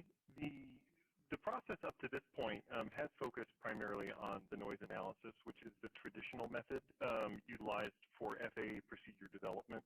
And I don't want to mix terms here. So this is what we've been describing tonight is an airport-led instrument procedure development and consideration phase before the FAA begins its formal instrument procedure development process. So what we've been trying to do is get as much feedback as we can from the technical perspective first to make sure that what we put in front of the community can in fact be flown the way that we anticipate, and then present our, at a minimum, kind of noise analysis about where we think single event noise contours might be exposed in terms of the residents of the Bay Area. One of the really critical aspects for us here is that the current FA instrument procedure development process may have some environmental justice analysis associated with it, but I think our initial attempts to get close to that analysis is going to rely on the community feedback process, by which we put these CFPPs, or the Community Flight Procedure Packages that I've described, out there. We have maps depicting where each of the contours are going to be located, and then we would like to get that feedback from either folks participating here or directly from residents, because that may inform further analysis along the lines of what you're describing. But our starting point, at least to help inform the residents about where we think these impacts might occur, is to use the single event noise first and foremost. Can I ask a question as a follow-up to Member Hurd? What we're saying is we have a process for these procedures, any changes that we're going to have, where there'll be plenty of opportunity for public input, so that if there's any perception of equity, of inequity, shall I say, we can bring them up at that point. So we will have plenty of opportunity before these are done, Member Hurd. So stand by, pay attention. Okay, so I'm going to go with. Will do. Okay, Member Borgens, if you could. Thank you. I had a question on one of those slides, and forgive me if I misinterpreted it, but am I understanding that the flight height adjustments that could have a more positive noise result are not feasible? Did I read that chart correctly? So if you'll allow me to answer that directly. So you are interpreting that correctly. The GBAS and GLS approaches that the GBAS supports is capable of creating steeper approach paths and higher approach altitudes behind that steeper approach path than what we can achieve in the short term for this GBAS project. And one of the things I didn't mention tonight in our previous update video is that we're really looking at kind of two groups of innovative procedures. The first group of innovative procedures are the ones that we know we have the highest likelihood of getting achieved in the next 5 years. That's the 7 candidates that I referred to. However, the entire extent of that green array, some of those were part of that larger group of 22 procedures that we listed in the presentation. And while we are not going to push forward with those procedures at this time for development by the FAA, partly because we can't, some of them are so steep that current design criteria, they would be blocked as soon as they go into the National Flight Procedure Review process, and they just hand them back and say, I'm sorry, we don't have criteria for that. But there are others where we're very close, and we don't want to lose track of them. So the airport and the GBAS project team are going to keep those procedures and wait for the next best time to basically come out with more innovative procedures that we feel meet the best opportunity for noise reduction, if it's possible. And just if I could follow on really quickly, one example is that the possibility to aim further down the runway with a GBAS. So as an example, an ILS today, you've got to follow a fixed beam, that's it. You take it where it leads you, and it leads you to the end of the runway. A GBAS, the technology has the capability to allow aircraft to aim to different points on the runway, or the simplest way to think about it is one better point on the runway from a simplification standpoint. Internationally, this is being shown to be successful, especially in Europe with a GBAS right now. Like there's operational data coming out saying this can be done. Unfortunately, it's very cutting edge, and for an FAA-developed procedure, there has to be robust criteria, not only from the flight procedure, but also from the airport lighting and marking about how we want to do that safely. So in the next 5 years, we probably can't achieve that goal, but maybe 7 years, 10 years, you can rest assured that the project team will come right back and find the opportunity to request those more innovative procedures at that time. Thank you. Thank you. I'm going to move on to Member Hindi. Thank you, Chair Ortiz, and thank you, SFO, for this presentation. and more importantly, really, for your commitment to seek community input and feedback and adjust the potential procedures accordingly. As a point of clarification, those adjustments to the procedures, those are all will happen prior to submittal to FAA. Once they get submitted to the FAA, then nothing really could be changed. We know the FAA timeline to change their procedure is almost impossible. Is that correct? I see you nodding head, but it seems like that is correct. Yeah, that's correct. And that is the goal, is to get these modified in advance. But you heard Paul say in his presentation as well that even once a procedure is published, obviously these are going to be thoroughly vetted, thoroughly tested, but there's no substitute for reality. And if real world operations reveal something that hadn't previously been surfaced, we'll still have the opportunity to modify or discontinue altogether a procedure. Great, thank you. And then my second question, what kind of raised concerns for me, perhaps you could elaborate on. You had mentioned one of the goals is to have shorter paths. And typically for me, that almost immediately comes to my head, shorter path meaning more noise, because usually shorter paths will go over residential places. Could you expand a little bit on that? How would you accomplish that? Absolutely, and I absolutely understand your concern, because in other airports and certain next-gen projects that has happened. For this particular project with the GBAS implementation, the shorter paths that we have discovered so far involve overwater portions. So one of the approach procedures which we, I think, initially put in front of the technical working group, the Roundtable technical working group back almost 2 years ago now, involved what we call the Bodega East arrival, in which we're going to be given the opportunity to create an instrument approach that brings aircraft primarily over the bay for most of the approach procedure, and then turns them in on a shorter final to make a safe landing on runway 28 right. So in that sense, the shorter track miles will basically be achieved over water. There's one other procedure that has the possibility for a shorter track mile, which we'd love to discuss in more detail for the technical working group, but I'll just give you a quick snippet here. There's a current procedure today called the FMS Bridge Visual, which is a heavily used procedure today. However, it is not an FAA published procedure. It is something used by participating airlines.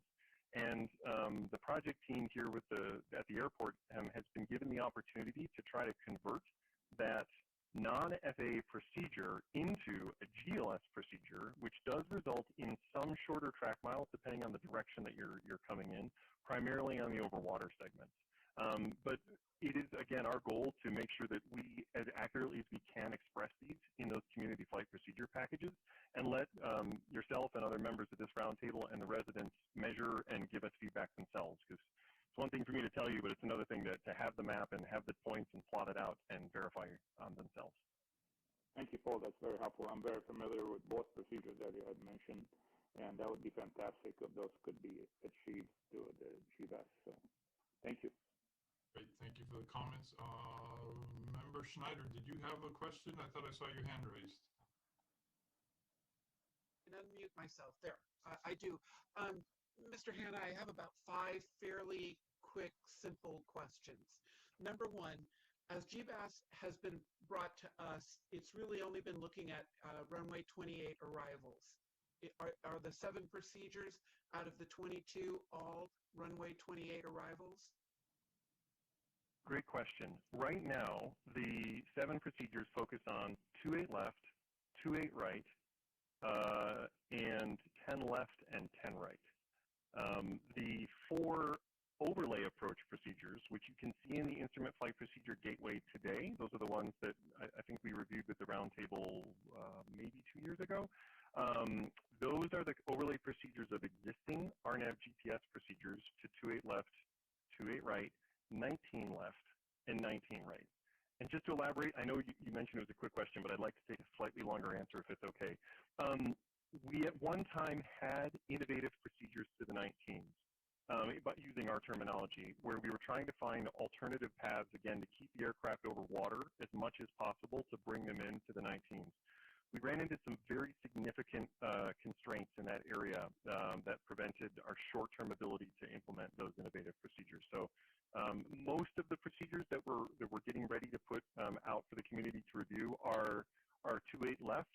And just to be very specific, many of them are 2.8 right oriented, where we're trying to find a lot more opportunities to get aircraft out over the water a little higher, keep them higher longer, get them out over the water, and then bring them in at steeper paths and really encourage our capable air carriers to take that path.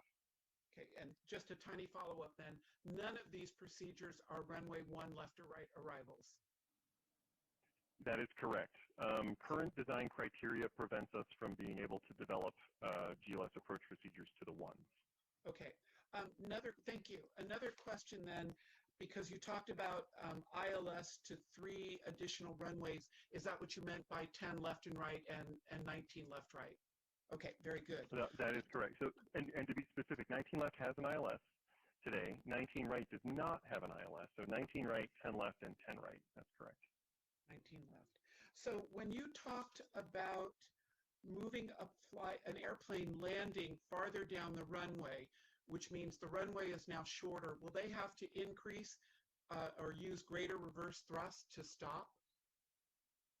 That's a very good question. And the answer is we don't know yet.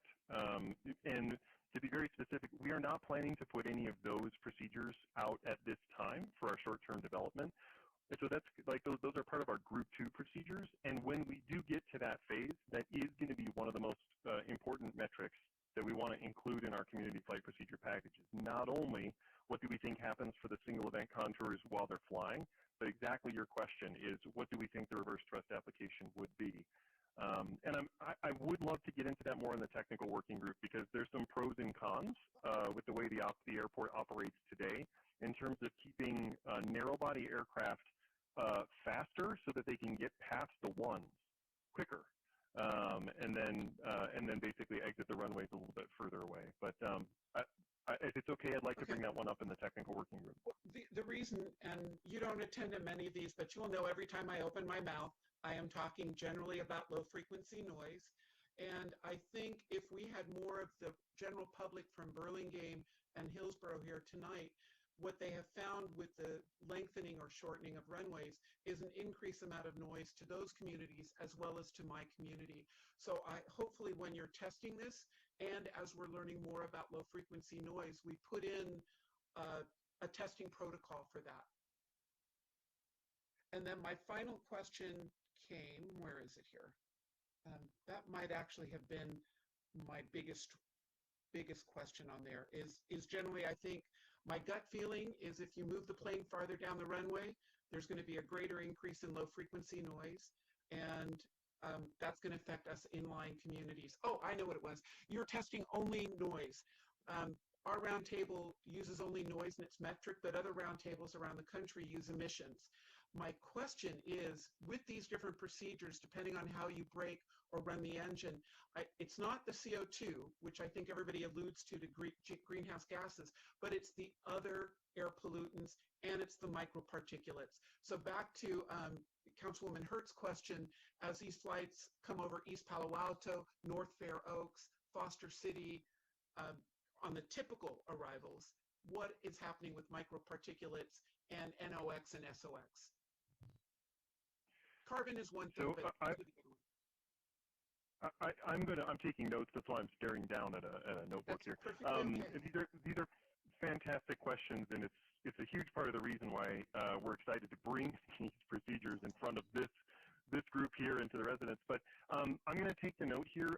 The good news, I guess, maybe to your point, is because we're using the aviation AEDT version 3C, and we've been given access to some of the latest VADA models that give more accurate emissions profiles in addition to noise modeling. It wouldn't be hard for our team to generate that additional information. It isn't part of our CFPPs at this point, but if we learn, let's say our next opportunity to work with the technical working group, if we learn that that's an important metric, we can figure out how to get it in there potentially. Excellent. Thank you.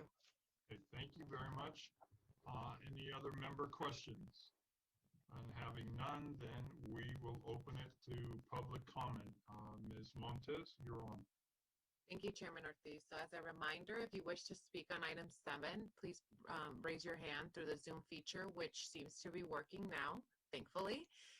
For anyone joining by phone, please press *9 to indicate your desire to speak. And we did not receive any written comments for this item, but I will pass to Janet for spoken comments. Thank you, Angela. Like you mentioned, this is item number 7. If your hand is raised, your name will be called for this item. I will lower your hand after you speak. Those joining by telephone can press *9 to raise your hand. And right now I do see 3 people on the line that have their hands raised. I will first call on Darlene. Darlene, please accept this request, unmute your microphone, and begin speaking. You will have 2 minutes and will be notified when the time ends. Could you also please state the city that you're calling from? Thank you. Darlene? Darlene Yapley from Palo Alto. Hi, Paul. The first question I have is, how can we get information in advance so we can look through it before we get to the TWG meeting? And second of all, how can cities get involved that are not on the San Francisco Roundtable? And third, and I think this gets to Councilmember Hurt's question also, some of the real larger benefits could be 5 years out if you can move some of the STAR procedures that affect some of the communities. And what can we do in advance? Because it takes a long time to make changes. So what can we do now to start working on that? Those are my 3 questions. Thank you. Let's see. Let me collect all the public questions, and then maybe we could spend a few minutes answering all of them. So can we move on to the next public comment, and then we'll let you answer. Take a few notes, and we'll let you answer after the fact. Yes, Chairman. Next we have Mary Jo Fremont. Mary Jo, please accept this request, unmute your microphone, and begin speaking. You'll have 2 minutes, and can you please state the city that you're calling from? Go ahead. Mary Jo Fremont from Palo Alto. So I completely support the questions that Darlene raised. Nothing happened for a couple of years, and suddenly things are moving, which is great, but the devil is in the details. So I really encourage the SFO team to provide as much information as possible prior to any meeting to make it more efficient. And I have a couple of questions about this 5 to 10 nautical mile restriction that just showed up. I would like to understand where it's coming from. Is it coming from SFO? Is it coming from the FAA, and why? Because my understanding of GBAS a couple of years ago is you could start a GBAS approach 23 nautical miles away from the GBAS system. So that would be one question on this constraint, who, why, and who is doing that.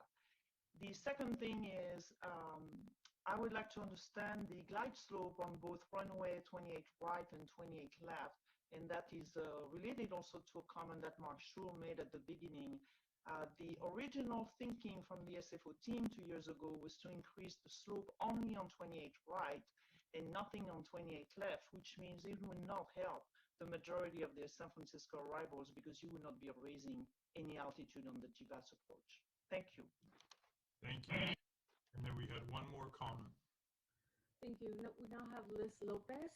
Liz, please accept this request, unmute your microphone, and begin speaking. You'll have 2 minutes, and please specify what city you're calling from. Go ahead. Hi, I'm calling from San Francisco. Paul Hanna mentioned that there will be opportunities for people to comment, and that they are relying on those comments to know who is affected, even from marginalized communities. I'm a little concerned because with NextGen, no one knew what was happening until flight tracks were moved over their home, even though there were opportunities to comment. And so in regard to environmental justice, when you're dealing with marginalized communities, you can't assume that people will know how to access the complicated process of making those comments. So I just wanted to make sure that members were clear that it's not that people are going to be receiving notices in the mail of being informed. I think it's up to the community, even communities who don't know how to access this information are just being expected to know what site to go to at the FAA and to know how to make these comments. So I just wanted to make that clear because that is how it worked with NextGen. But that's what I'm aware of anyway. Thank you. That's my comment. Thank you. Next, we have Sue Degree. Sue, please accept this request, unmute your microphone, and begin speaking. You'll have 2 minutes, and please specify what city you're calling from.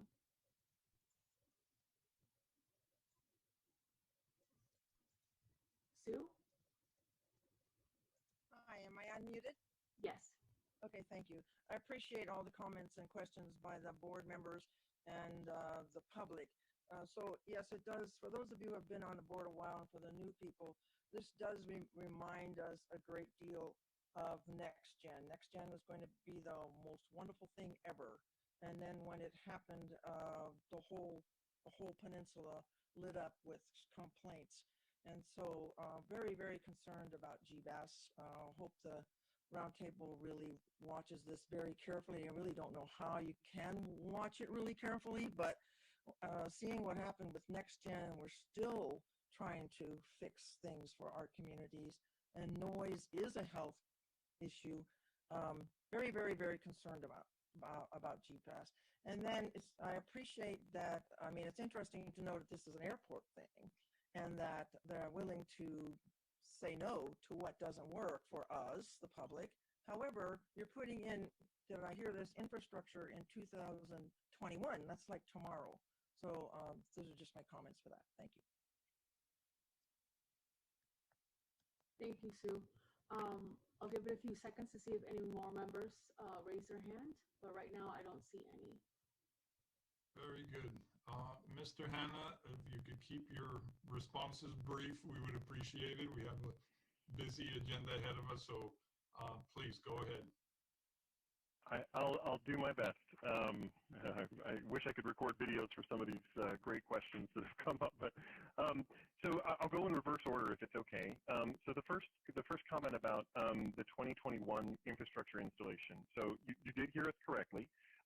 One of the really important distinctions between a GBAS and another NAVAID, like an ILS, is that the GBAS doesn't transmit anything that can be used by kind of any aircraft in the area. So the GBAS, even though it might be in the ground and it could be ready to function, until the flight procedures are physically published, which in this case next year is the overlay approaches, the ones that are intended to be identical to existing approaches, an aircraft doesn't gain anything from its existence. So if there were delays in the flight procedure publication, or in the future if our innovative procedures were found to be non-beneficial to the public or were causing lots of noise, you can kind of basically switch them on and off in the GBAS shelter. I'm exaggerating, it's not quite that simple, but it is possible to do that. So I would just ask, we are trying to move ahead with the installation relative to the overlay approaches, but once it's in the ground, it's not like anything's going to change until those flight procedures actually get published and the first capable aircraft are there to fly them.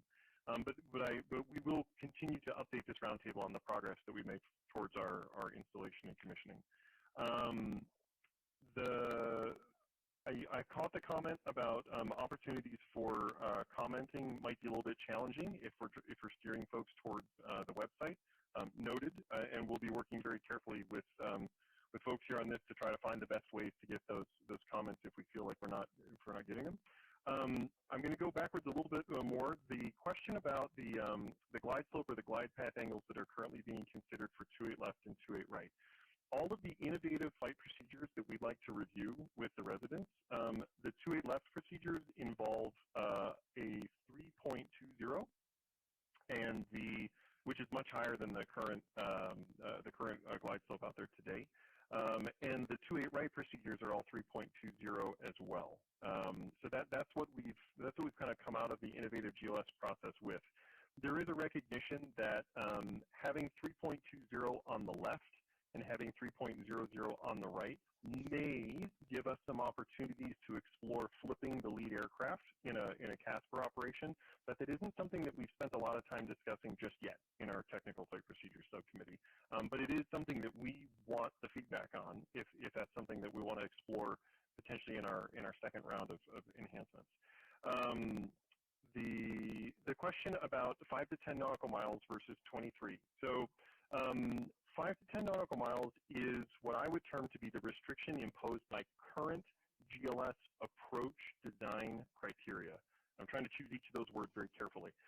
So your recollection is right. It is possible to use a GBAS to create an approach procedure that augments the approach as far out as 23 nautical miles. There are some instances of this internationally. It's still the intermediate and the final segment of the approach that's actually being modified at that range. And generally an aircraft is using RNAV to get up to that point. I'm sorry to be a little bit specific. So right now, in terms of our creativity and what the GBAS specifically is altering, it's really limited to 5 to 10 nautical miles. However, we've been given this opportunity by the FAA to change some of the heights on the preceding fixes. So we can bump things up just a little bit so long as it doesn't start encroaching on other traffic and we're not changing an arrival. The question about how do we start working on advanced changes to the stars, and I'm sorry, I'm kind of paraphrasing.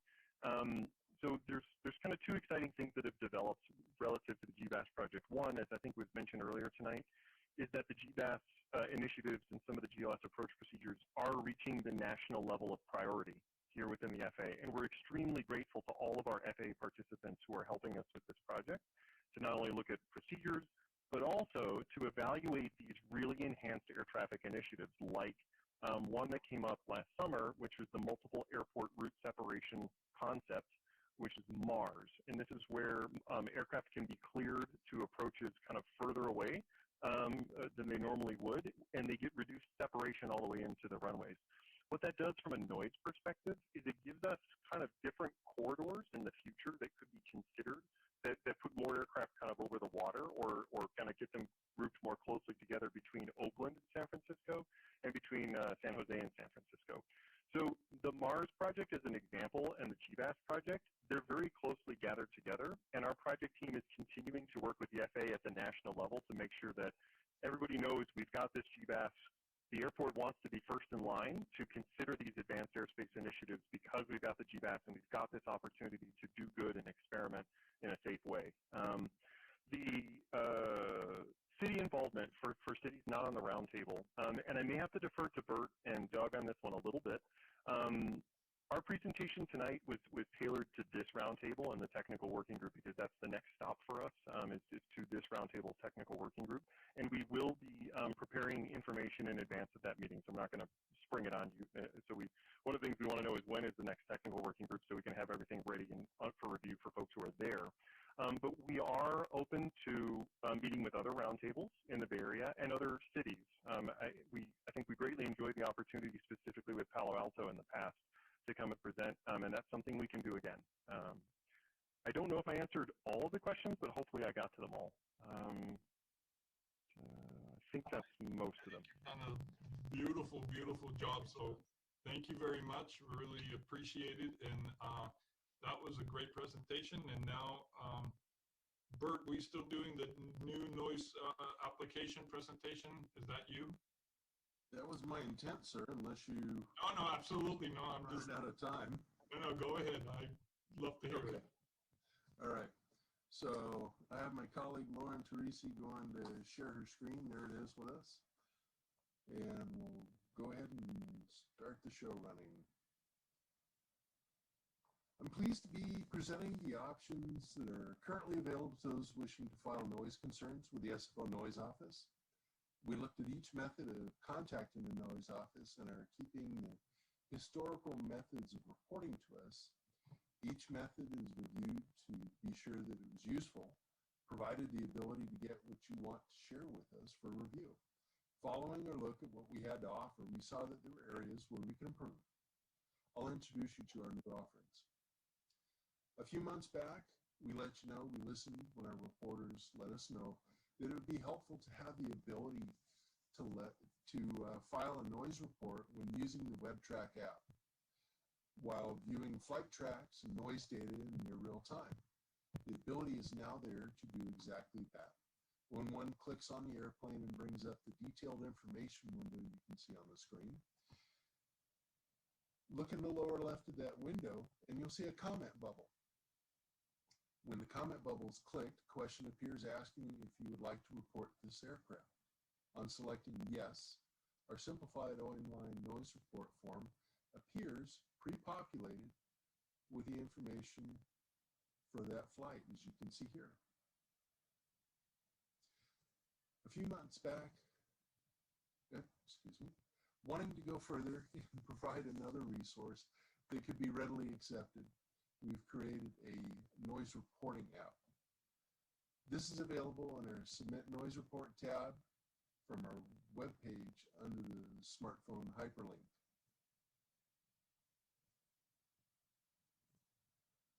Some may ask why we've done this.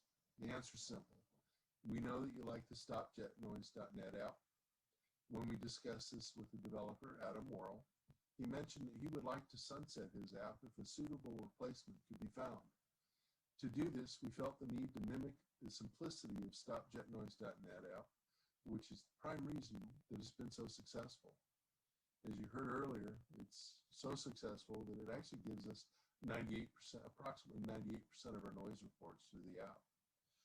We followed a robust support of an app that is supported by SFO, its vendor, and partner, EMS EnviroSuite, and you, the users, would be the ticket. Internally, we see no issues with the data that could hang us up and getting into the system quickly, and it would not cause issues with our creating the monthly director's reports, as you saw earlier in the year. On the left, you see a screenshot of the StopJetNoise.net app. On the right, you see our Viewpoint Noise Reporting app. We both have person's name, the date and time of the event, and options for more information, as well as the notes. In the SFO Noise Reporting app, we've removed the mandatory fields that can slow the filing of a noise report. These are still available to you as an option if you choose to complete the form to express yourself and provide more information for us to work with. To get started and make the Viewpoint Noise Reporting app, we're finishing up the creation of a series of brief video tutorials. By clicking the link titled Instructional Videos, these will walk you through how to place the app on your screen for future use in both the Apple and Android devices, set up an account, how to submit noise reports, and how to view past reports and analytics. Though this app is geared toward usage for the phone and tablets, it's just as easy to use on PCs. And you can set up the app for future use just by bookmarking it.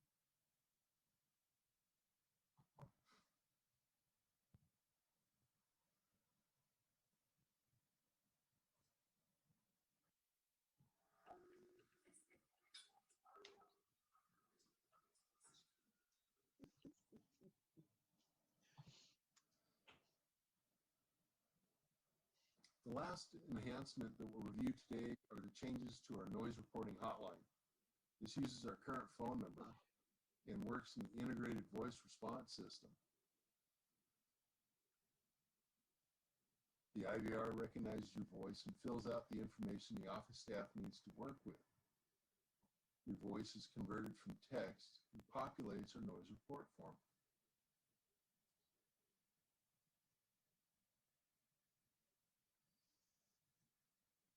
Our goal for the IVR is to replace the current hotline with an automated, more efficient system.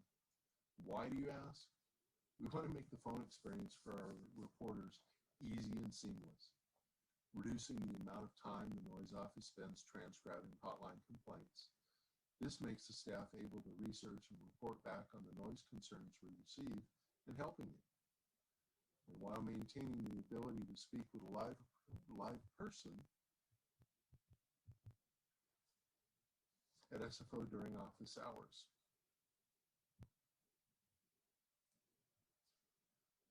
The voice you may have heard it earlier in our video, you also heard on our noise portal, is going to be introducing our IVR. Thank you for contacting the San Francisco International Airport Aircraft Noise Reporting Hotline. We will make every effort to respond to your inquiries in a timely manner. You may also use our online... After an introduction, the IVR will ask you if you're a new or returning caller. New callers are asked for more information than returning callers.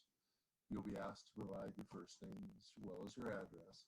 A few helpful tips that for your information enters their system accurately. When providing information, say only the information asked for. Avoid saying introductory phrases like, "My name is."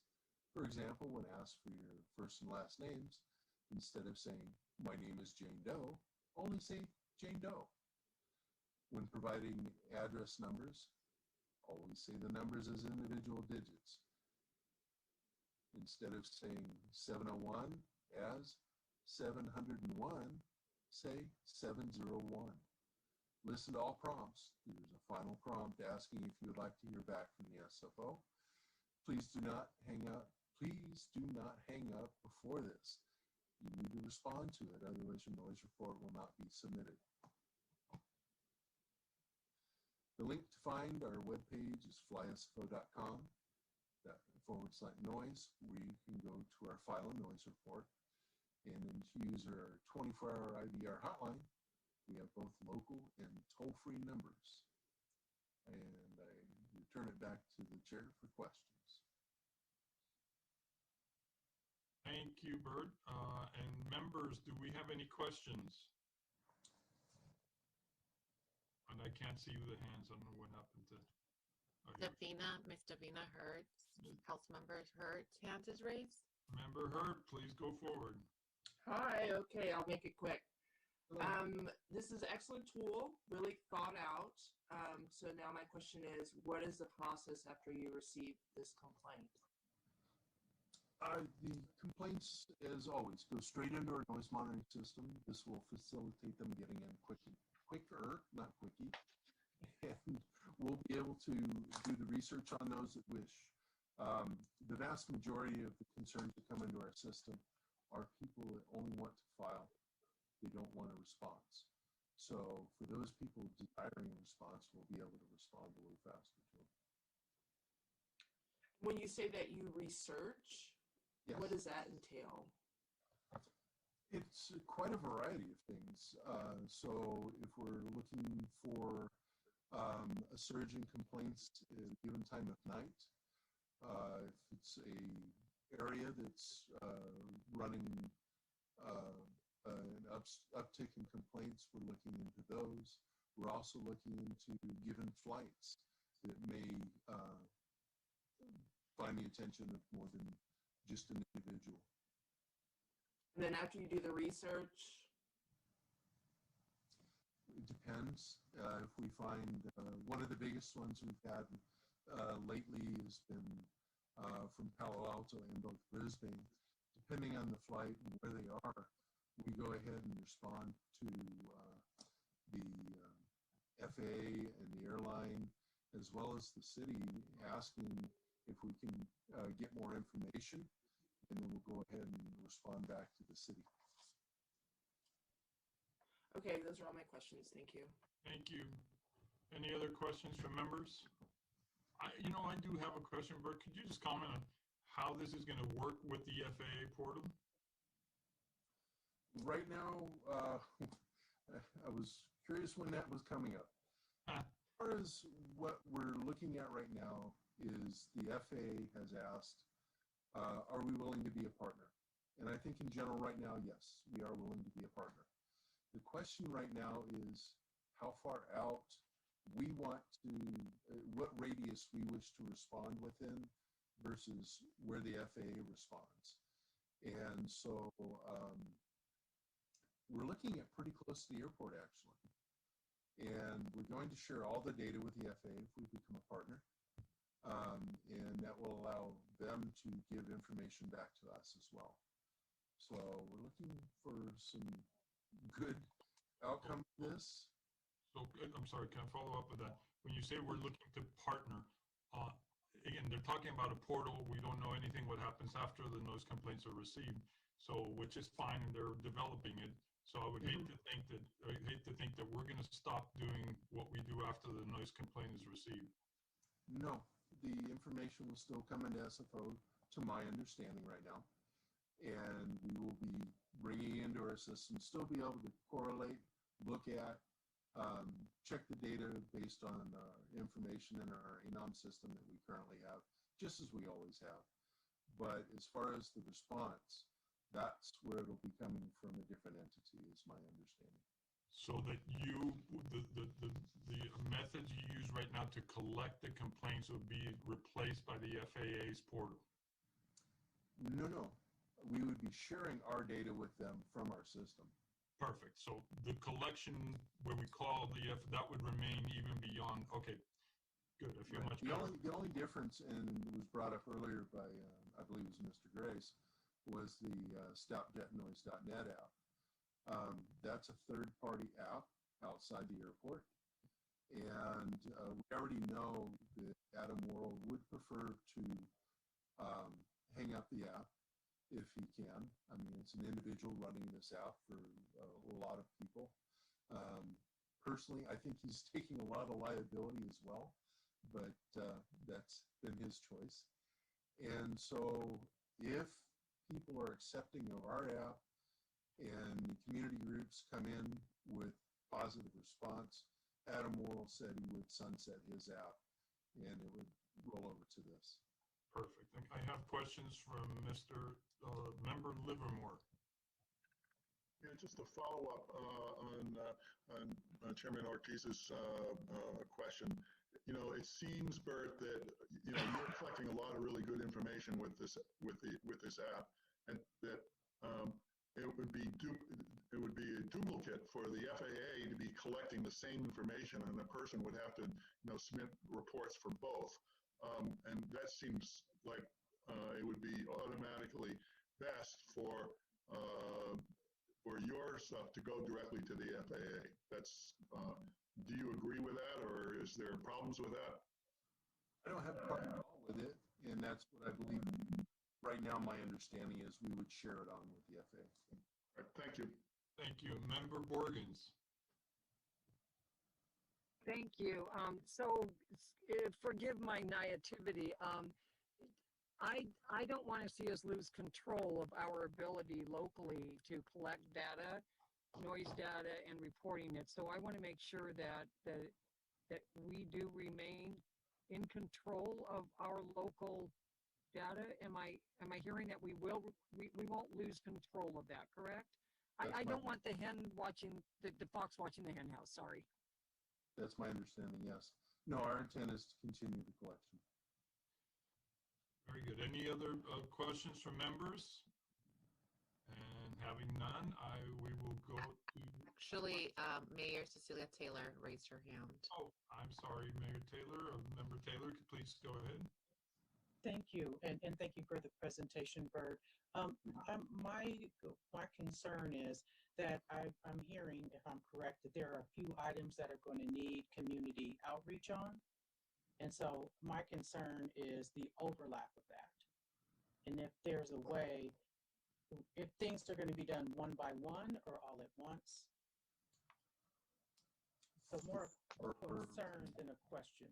It's just how much information we're looking to do outreach on, community outreach on. Just listening to the woman that was calling from San Francisco, they're concerned about access and inclusion with information, and then outreach on that, outreach on the app that you just presented. So I'm just a little concerned about that and how we would roll that out. If it would be all together, independently.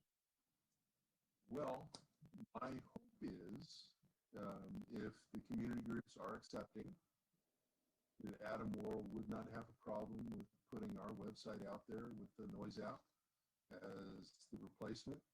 He would let people know what the sunset date is. And so they would have right on their app that they typically use where to go.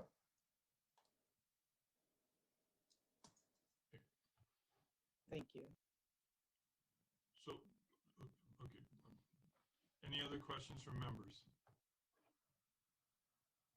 Having none, then we will open it to the public comment.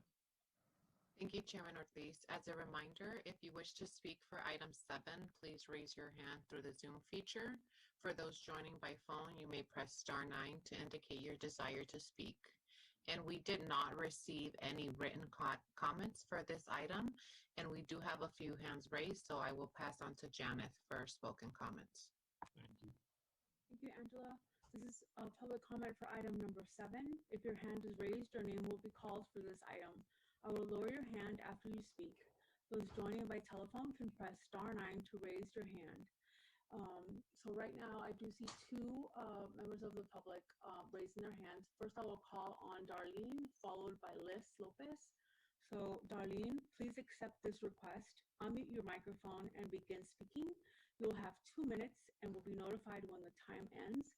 And then please also specify what city you're calling from. Thank you. Darlene? This is Darlene from Palo Alto. Bert, if you have an equal to or better mousetrap than stop jet noise, you have my full support. I would just like to say that there should be a little bit of a formal beta test or feedback. You mentioned community group acceptance, and I would be happy to organize community folks from different cities to make sure that they in fact feel that the tool is effective and then help with the change management. But I would like to, assure that we get a chance to really see if we can use this tool before it gets converted over. Yeah, definitely. It's out there right now, and through our website in the noise comment section, item 2, it says smartphone. Just go right there. You go right into the app. And then once we've gone formal on it, it'll require a login. But for right now, it's open, and this is open testing. But we can use our phone to do the. You may. Yeah. Okay, excellent. And so we'll formally give you feedback. If we can set a time frame, maybe we can shoot to a deadline so that you get all the input you're looking for, and we don't miss the deadline. That would be great, Bert. Thank you. Sure. Thank you, Darlene. Next, we have Liz Lopez.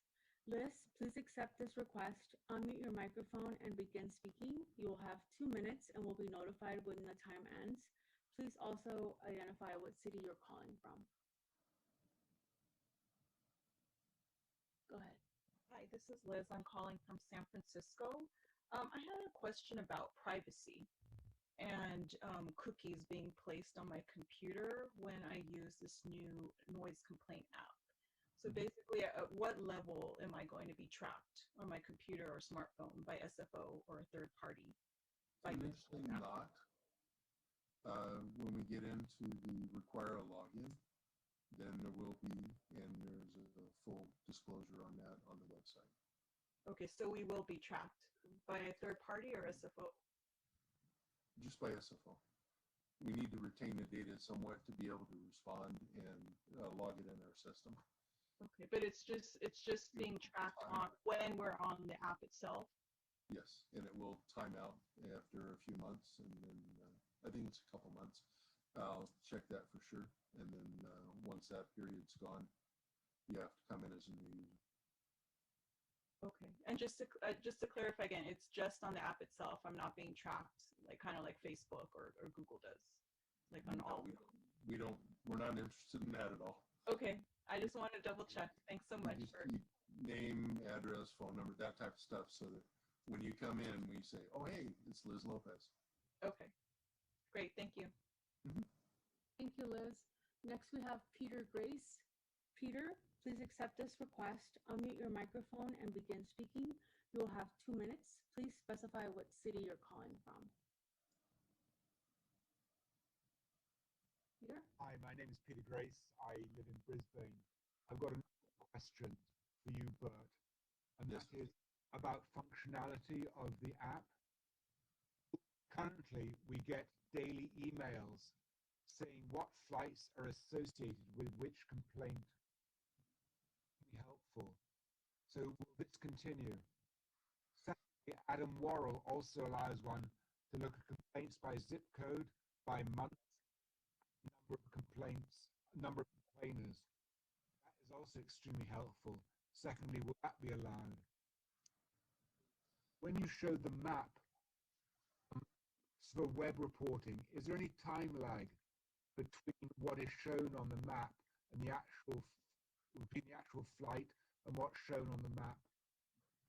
One is that I can go to flight radar immediately and go and see which plane it was that is being picked up by stop jet noise and then enter it manually. And hence my interest in what is the plane that is associated with the noise. Oh, okay. I'd also like to, support. And, I'm looking forward to testing this and working with you on this. And thanks for doing it. And I think we ought to also thank Adam Worrell for the incredible work that he's done in the past in getting to this point. So we have a simple system that's easy to use and good results. Thank you very much. Sure.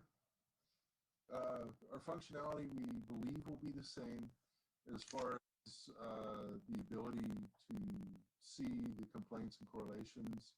That should be in a tracking history on the tool itself. So once you're in the screen, you go to the left and see history. That's where you can see that information. As far as complaints by zip code, things like that, that's one we're looking at growing. Flight complaints by month, yes, you can do that. And then number of complainers. That is an issue that is being looked at right now by us. I believe the vendor has that ability. The big worry right now is privacy. We can't show others information at this time. If we get cleared on that by our legal, then we could possibly go there. But just like the rest of what we've been doing with the noise portal and everything else, our noise portal, not the FAA noise portal, but ours, this is for the public. Our intent is in having a vendor like this, we can grow it. And based on input, we can take it in different directions. Thank you. We have Chairman Ortiz, we have Peter Grace raise his hand again. It's up to you, the discretion. Do you want him to speak? Grace, it's getting kind of late, Mr. Grace, so I am going to limit you to, so please, you can submit your question either through the roundtable or directly to the noise office, and we can discuss it in the next meeting. But I do need to move forward. We still have quite a bit of the agenda ahead of us.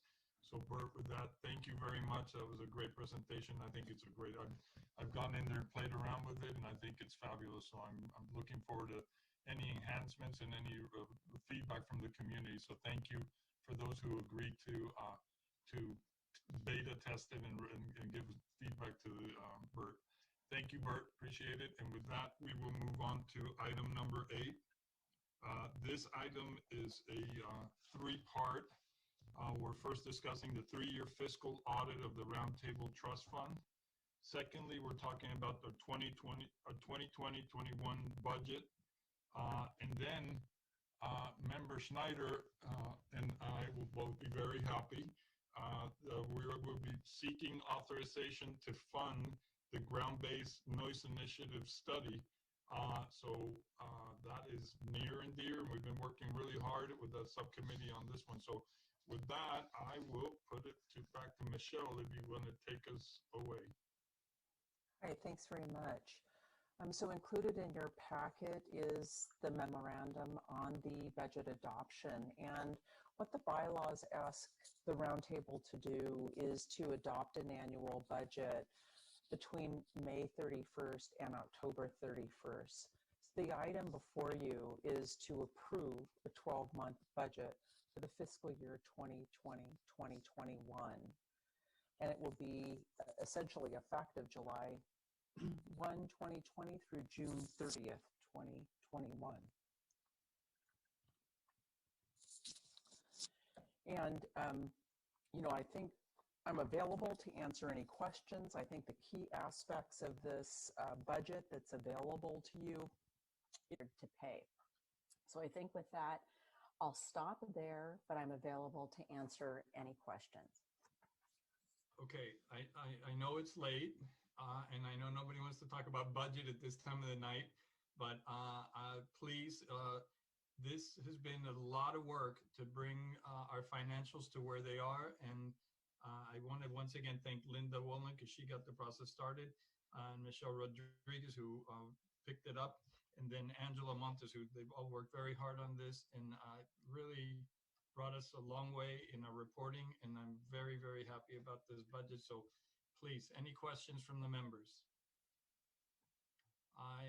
Member Borgens, please. Thank you. Real quick. Do we have any concerns whatsoever with communities that are struggling right now with their own budget due to the COVID crisis and so much cutbacks going on that they may not want to participate in, albeit this is a very small, minute part of their budget, it's still an expense. Has there been expressed at all? Well, let me tell you what, we did have a discussion about that and in the past, when we had a situation like this, we reduced the fees for a year or two, and that is definitely a possibility. At this point, we are not entertaining that, and we have not had any cities come to us asking for any sort of forbearance or any arrangement. So we're comfortable with the budget the way it is. And again, it's like you said, it's a very, very small part of each city's budget, but we are sensitive to that. We did have a lot of discussion, and we're all facing it. So we're all being very careful how we spend.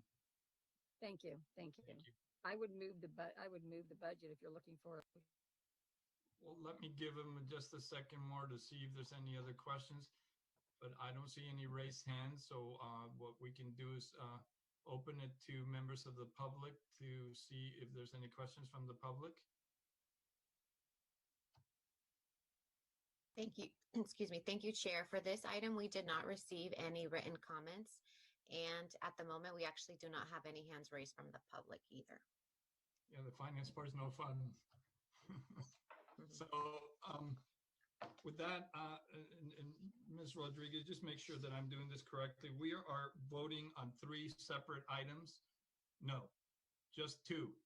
The budget and the ground-based noise is included in the budget, so we really are just voting to approve the budget. Great. With that, I will accept Member Borgen's motion and looking for a second. Second. And I did not see who that came from. That was Schneider. Okay, thank you. So I have a motion by Member Borgens, a second by Member Schneider. And do we need to do a roll call on this one, correct? Thank you, yes. Michelle, you're on mute. You're on mute. Looked good. San Mateo County Board of Supervisor. Supervisor Pine had to leave. Are you, okay, so you're not his, it's Don Horsley? Okay. CCAG Airport Land Use Commission? Yes. Thank you. Town of Atherton. Town of Belmont. Aye. Thank you. Town of Brisbane. Aye. City of Burlingame. Yes. Enthusiastic. City of Daly City. City of Foster City. Yes. Thank you. City of Half Moon Bay. Town of Hillsborough. Yes. Thank you. City of Menlo Park. Yes. Thank you. City of Millbrae. An enthusiastic yes. Thank you. City of Pacifica. Yes. Thank you. City of Portola Valley. Yes. Thank you. City of Redwood City. Yes. Thank you. City of San Bruno. City of San Carlos. Yes. I Yes. apologize. Yes. Thank you. City of San Bernardino, yes. Thank you. City of San Mateo. City of South San Francisco. City of Woodside. Yes. Thank you. Your motion passes. Oh, wonderful. Thank you. Very good. And thank you. Really, thanks to all of you guys who worked so hard on this budget. I know it was a real problem, and I'm glad you straightened it all out and moved it. It'll make the future a little easier. So thank you. And with that, we will move on to item 9. number 9. And the last time the roundtable completed a strategic plan for the period of 2015 to 2018 and an annual work plan of 2017-2018. We're going to introduce this item to initiate the formation of an ad hoc strategic plan, work plan committee. So I'm going to ask the coordinator Rodriguez to give us an overview of the process and the timeline. Thank you, Angela. If we could please put up the graphic.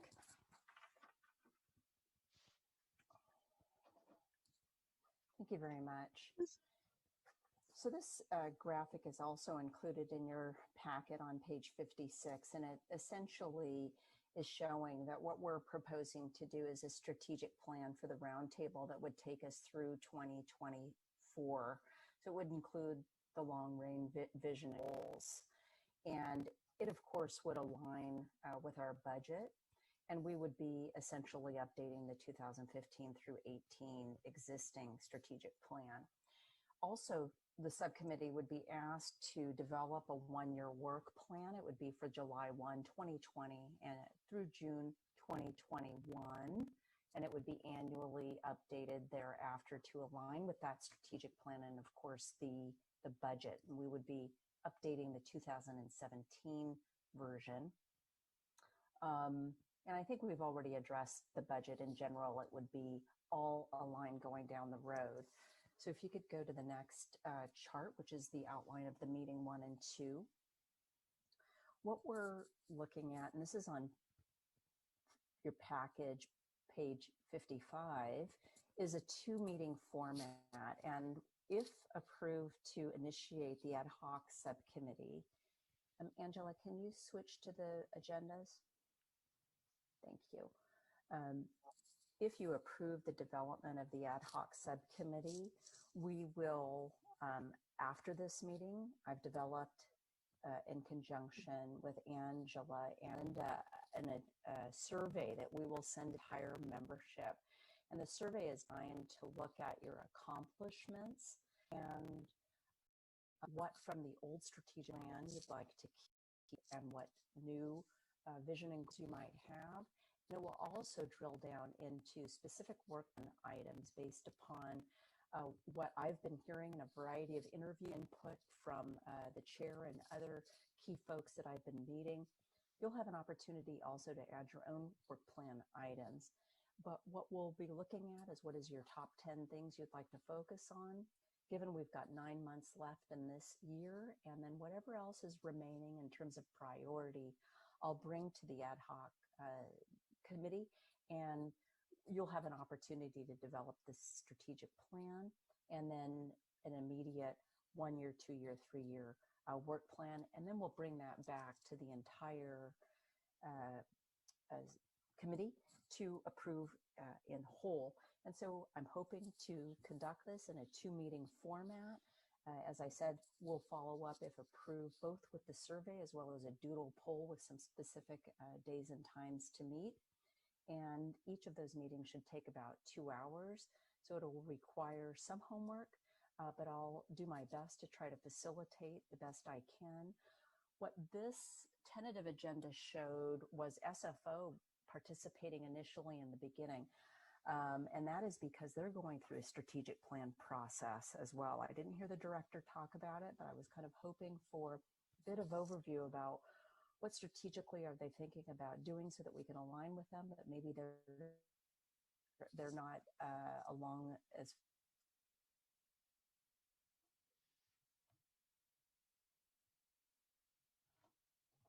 not just me frozen. I might be Michelle because I can hear you. And Yeah. I wonder if some of us should turn our video off if it's a bandwidth issue. Let's try. Michelle, are you there? I think you're still frozen. Yeah, she's frozen.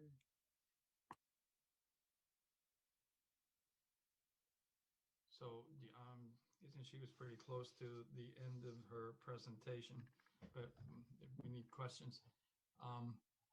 It's not that county Zoom problem they had today for the elected briefing, huh? No, it's a different problem. I think this is, I think is she back? I suspect this is her internet Her issue own router. Yeah. because the rest of us I'm are. available to answer any questions if there are so far, even though she. Well, why don't we, move forward? I mean, it is getting late and I don't know, you guys all need a break. You guys want to take a break while she gets back on? I think we're basically almost. Yeah, that's what I was saying, but somebody texted me requesting a break, so I'm fine with, let's just plow through, we're almost done. Chair Ortiz, did you want to ask if people want to be on the committee or did you have a plan? That is our. She's there. She's back. Michelle's back. Michelle's back. Good. Okay, Michelle, we had moved on to questions. Are you okay with that? Did we miss? Nope, we're good. We're gonna want volunteers, and that's it. Okay, so first the motion to approve the subcommittee, and then we can get volunteers. So let's first create the subcommittee. So Motion to approve the subcommittee. Well, Pardon me, Chair. Still need to open it to public comment, so we can't. Sorry. Move there yet. Sorry. Any questions from members? Having none, we will move to public comment. So Ms. Montes. Angela, you there? Yes, sorry. Thank you, Chair. So I actually did receive emails from about 4 public members that they wanted to speak on this item, but I am not seeing their hands. There we go. Here's Darlene. So we did not receive any written comments for this item, and I will pass it on to Janet for spoken comments. Great, thank you. Thank you. I do see 2 hands raised on this comment. First, we'll call on Darlene, and next followed by Liz Lopez. Darlene, please specify what city you're calling from and accept my invitation to unmute your mic and begin speaking. You will have 2 minutes. Darlene Yapley with Palo Alto. I believe based on your time frame, this is probably the only public comment we'll have before the subgroup comes back with their findings. So I wanted to give some input on the work plan survey. There's a couple other speakers that are going to speak, and I support what they're going to say, which was Peter, Liz, and Marie Jo. The 2 items that I wanted to cover is that consider bodega for one of the priorities. It's a procedure, Bodega West, that flies over many residential communities for miles. And in contrast, Bodega East goes over the bay. So previously it was a 70-30 split. We'd like to get it back to a 50-50 split. With COVID, it should also have a better opportunity to do that. So this needs attention. The second item to consider is GBAS, which you've all heard about, so I don't think I need to go into detail. The only item I would add, and Sue DeGray kind of made me think about this, is you might consider thinking of doing some type of post-mortem review. So we can do all the planning we want, but then there's reality of what happens after it's implemented, so that there's still opportunity to do some mitigation if it doesn't turn out the way we all expected. So those are my 2 comments. Thank you. Thank you, Darlene. Next, we have Liz Lopez. Liz, please accept this request. Unmute your microphone and begin speaking. You will have 2 minutes, and please restate where you're calling from. Thank you. My name is Liz Lopez. I'm calling from San Francisco. For the work plan, I would like to propose that the roundtable keep the existing item use of supplemental metrics and add review and improve noise reports. We have had previous roundtable meeting discussions on the need to tune the director's reports. Using supplemental metrics and tuning the reports would better inform the roundtable of the noise impacts, such as are things getting better or worse, what specific areas require attention, and are there potential actions that the SFO roundtable could pursue. Examples of items to review to create a better picture of noise impacts in the airport director's reports would be the inclusion of data from temporary monitors, the addition of supplemental metrics. We don't want to monitor the research on supplemental metrics. We want to use supplemental metrics in the director reports. For example, N above counts the number of aviation events above a certain level and reflects that concentration caused by NextGen that DNL does not capture. By the way, the FAA encourages the use of supplemental metrics. In the FAA's metrics report of April 2020, the FAA stated, While the DNL metric is FAA's decision-making metric, other supplemental metrics can be used to support further disclosure and aid in the public understanding of community noise effects. So please keep the item use supplemental metrics and consider adding review and improve noise reports for the work plan so the roundtable and the community can better understand the noise impacts and determine possible actions to take. And just to be clear, the ad hoc committee will have public meetings so that these details can be hashed out at those public meetings. Correct? Yeah. Okay. So, and I'm sorry, there was one more speaker. Yes. Next we have Peter Grace.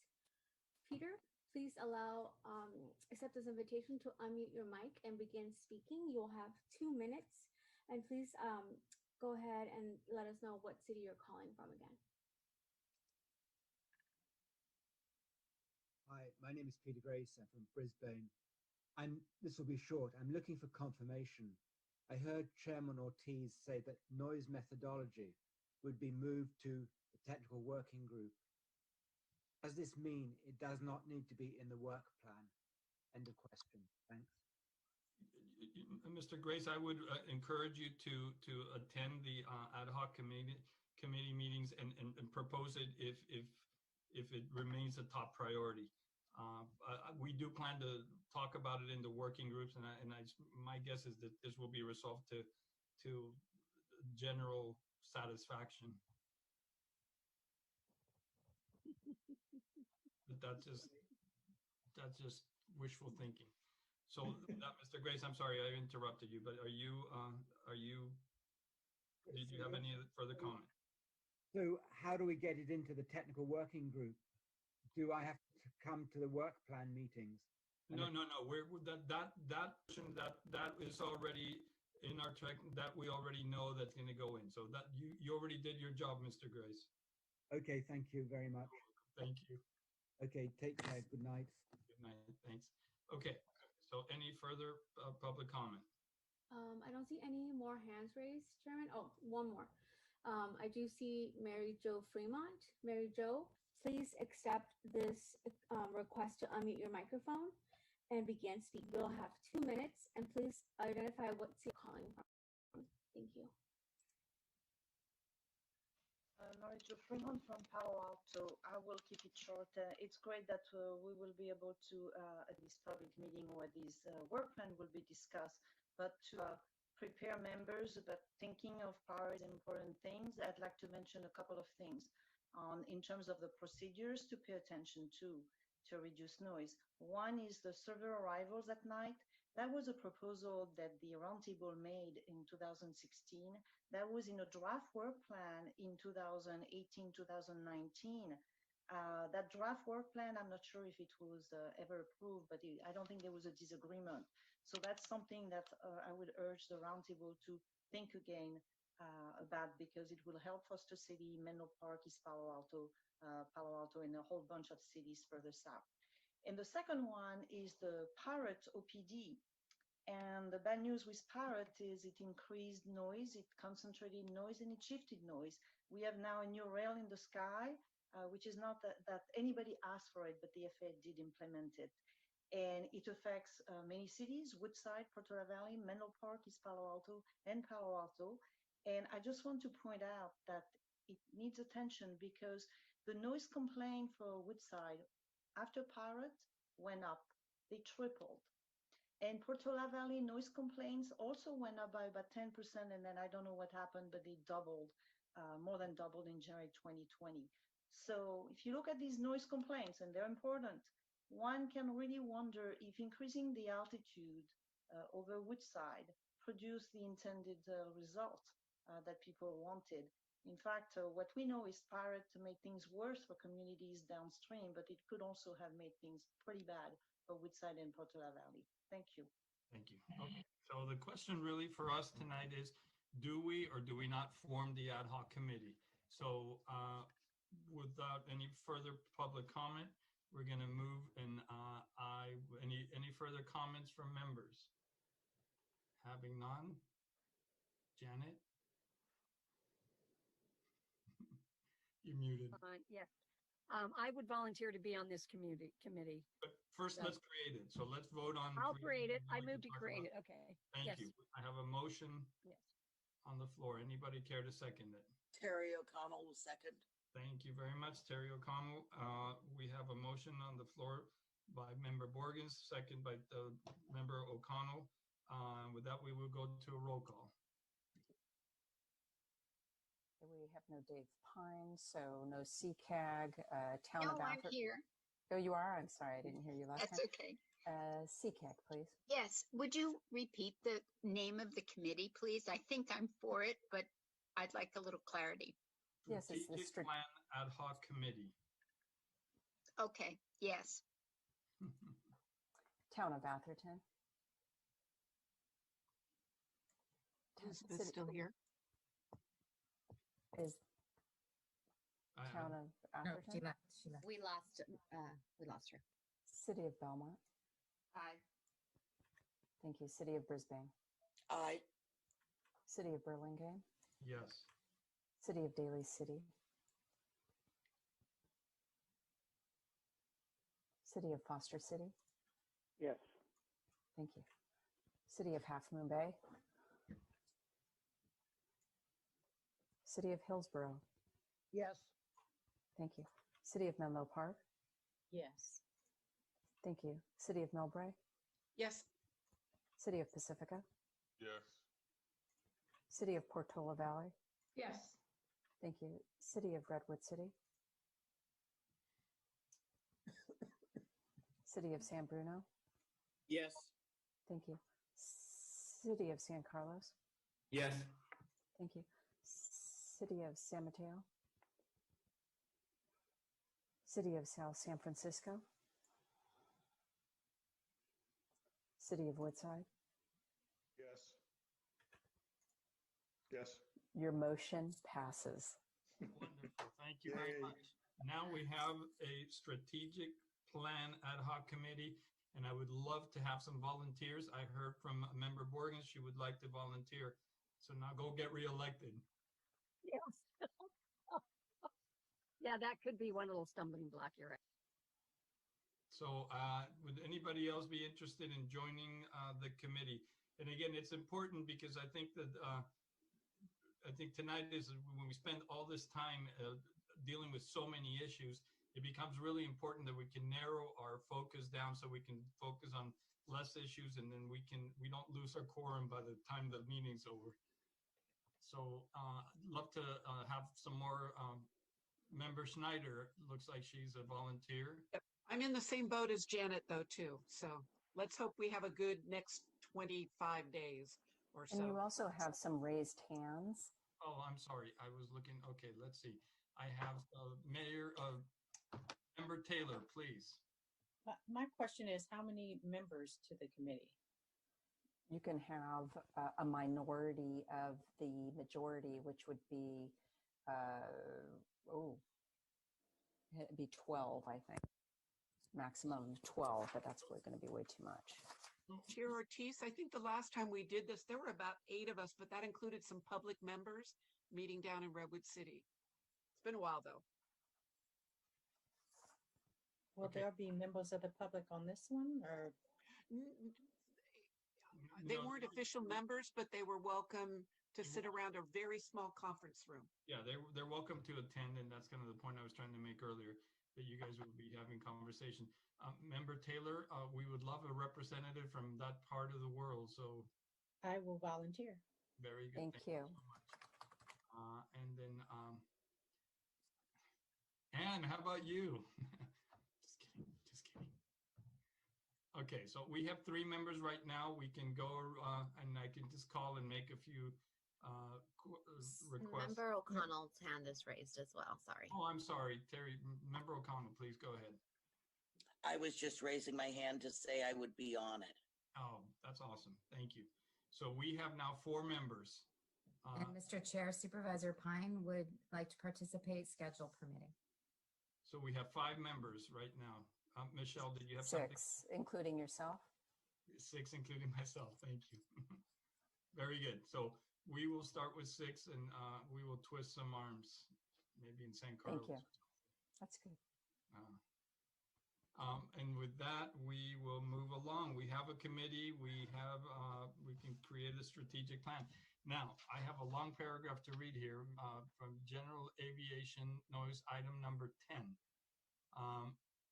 We'd like to update members on some developments with respect to implementation of the FAA Reauthorization Act of 2018, specifically sections 188, 173, and 173, which call for the FAA to evaluate alternative metrics to the current average day-night level standard. On April 14, 2020, the FAA submitted a required report to Congress on the evaluation of alternative metrics, and a few weeks ago, Congress responded to Steve Dixon, Administrator of FAA. Kathleen Wenworth, Senior Advisor of Congresswoman Jackie Spear, is here to provide the roundtable with an overview of the September 23rd letter from certain members of Congress included in your packet on page 58. Ms. Wenworth. Kathleen. Thank you, Chair. I'm going to be extremely quick. The packet of the original report is in your packet. The letter from 29 members of Congress complaining and objecting to the report is in your packet, and that letter was signed by Congresswoman Spear as well as Congresswoman Anna Eshoo. When this was initiated by the 2018 Reauthorization Act, the mandate was to evaluate alternative metrics to our current DNL standards. And the report also incorporates the other mandate of an ongoing evaluation of alternative metrics to the 65 DNL standard. The FAA response report was, well, let me just tell you the article titles from two media that covered this.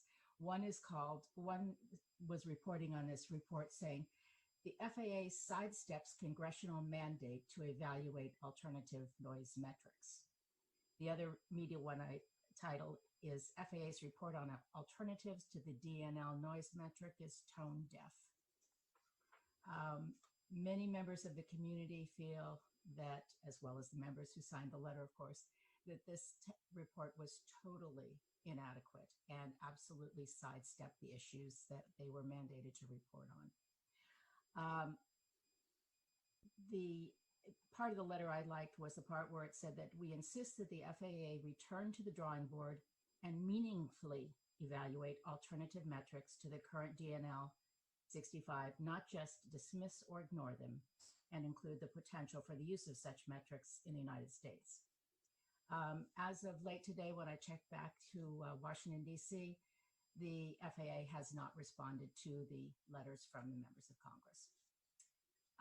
I'd also like to just briefly talk about another report from the FAA that has had attention ever since it was first noticed in a press release in 2015, and that's the Noise Annoyance Survey. And some of you who are not used to hearing about this would kind of scratch your head and say, Noise Annoyance Survey? They have to do a survey about why noise annoys me? I don't think so. But nonetheless, in 2015, the FAA undertook a study that was to be a 2-year study to phone up people around airports and say, hi, is it noisy there? Does it bother you? Somewhat in a more substantial scientific way, of course. The report was expected to have collected its data, processed it, and be ready to publish at the end of 2017. At that time, it wasn't published. And it wasn't published by the time the FAA reauthorization took place in 2018. And so as part of that FAA reauthorization, the bill included a mandate that noise annoyance survey be published by October 5th, 2020.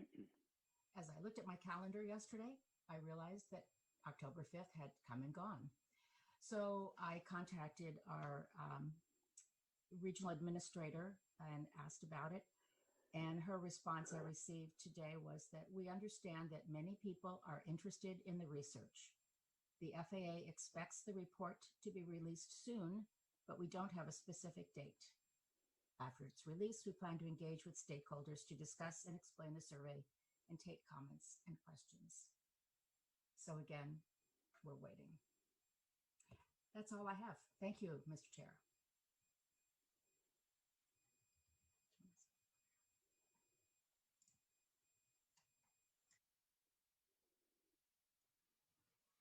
Ricardo, you are muted. You probably didn't hear what I said, but I said thank you very much, Kathleen, for everything. That was wonderful. And moving on, is there any questions from members for Ms. Wentworth? Having none, then we will open it for public comment. Ms. Montes. Thank you, Chairman Ortiz. As a reminder, if you wish to speak, you can raise your hand through the Zoom feature or *9 if you're calling by phone. And we did not receive any written comments, and we do not have any hands raised. Very good. Well, thank you very much, Ms. Wentworth. We appreciate it. Appreciate all you've done for the roundtable. So with that, we will be moving on to item 10B, which is an update on aviation noise issues for Mr. Justin Cook from HMMH. You're on. Okay. All right. Just a few items. One, the IFP gateway reviews. Nothing of importance to report back to you. Our reviews are in your packet, so feel free to take a look, but nothing really to mention here this evening. In terms of noise news, just a few I guess, highlights from the newsletter. One on responses received by the FAA for the NPRM supersonic aircraft noise certification standards, which we've discussed before. There was nearly 270 responses that were received with relatively mixed responses. However, more than 60 environmental organizations called for the withdrawal of the proposal. We also discuss in their GAO report on the phase out of stage 3 aircraft. The GAO report actually found that most commercial aircraft are certified as stage 3, and 96% of those could actually meet the more stringent stage 4 or stage 5 noise standards. So that is, if they were to go back and get recertified, they would meet those standards. Lastly, HMH has been doing some ongoing research, looking at trends and changes in operations, noise, and complaints for airports throughout the country. And so we present some preliminary results of that in the newsletter. And this is really analyzing pre-COVID and during COVID timeframes and comparing those different components. Specifically, we've seen CNEL, DNL cumulative noise levels drop by more than 5 dB for just airport noise, and community noise levels drop on average by more than 2 dB. And you could see those fluctuations within the various airports that were analyzed, and we're still conducting that research. And that's all. Thank you, Mr. Chair. I found my cursor. So thank you very much. Ms. Rodriguez, you had something? Justin, did you just want to mention the training that you all are going to be doing, and maybe I could send that to everybody? Oh, sure. There might be some constituents that want to go to that. Sure, HMH has available right now an airport noise control practices training course. I believe it's 6 parts, but you can individually sign up for session by session if one interests you over another. It's also, at a reduced cost. And then there's a actual full course cost that comes with a certificate of completion, and that's available right now on our website. So I'd be happy to share that with you. Thank you, Michelle, for bringing that up. Perfect. Yeah, thank you, Michelle, for bringing that up. And with that, any members have questions? I see one hand raised, member Hurt. Thank you. I'll make it real quick. On the supersonic, you said there were 270 responses and they were mixed. Could you send over those responses? I actually sit on the BACMed board, as some of you guys know, and I brought supersonic planes up to them, and it's not on their radar at all. And so I'd like to land there, for lack of a better word, coming to me right now. So any information you have on those environmental groups that responded, it would help me a lot if you would forward it. Sure, I could provide more detail. Not a problem. And thank you for the other email you sent. I saw it. Thank you. Oh, you're welcome. You're welcome. Okay, very good. Any other questions for Justin? Having none, we will move to public comment. Ms. Montes. Thank you. We did not receive any written comments for this item. Very good. So with that, we do not have any hands raised. Sorry, Chair. We do not have any hands raised. Sorry, I'm getting a little ahead of myself. Sorry. So with that, we will move on to our next item, which is member communications or announcements. So members, anybody have any communications or announcements? And you know what, before we go, I do want to clarify, Ms. Rodriguez, you said the committee, the ad hoc committee is actually not a public meeting? Is that what you would? The ad hoc committee does not qualify because it's temporary for the Brown Act and does not necessarily require public attendance. Public can attend the December meeting, but if it's the will of this group to do that, then it can be available. I might have to think a little bit more about the time and whether we can do it in 2 hours with public comment, but it's really the choice and the will of this group. Okay. So I just want to get an idea from especially the people who did sign up for this. Should it be open to the public for comment? It's an ad hoc committee, doesn't have to be, but. So this is Janet.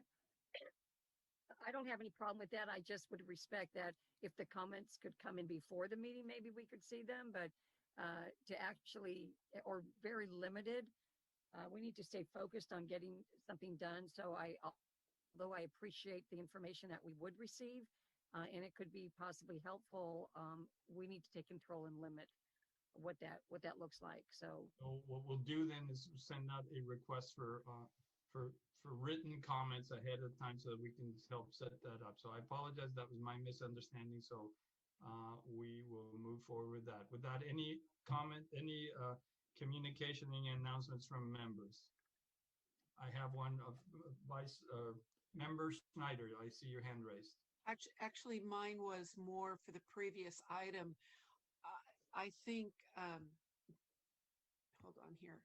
I think Darlene attended our last work plan meeting, and I appreciate getting the comments that they might like included in the work plan ahead of time, but sometimes as discussion goes, and I think this discussion might go as to better location of monitoring devices, and I think the Palo Altans have quite a bit to say about that.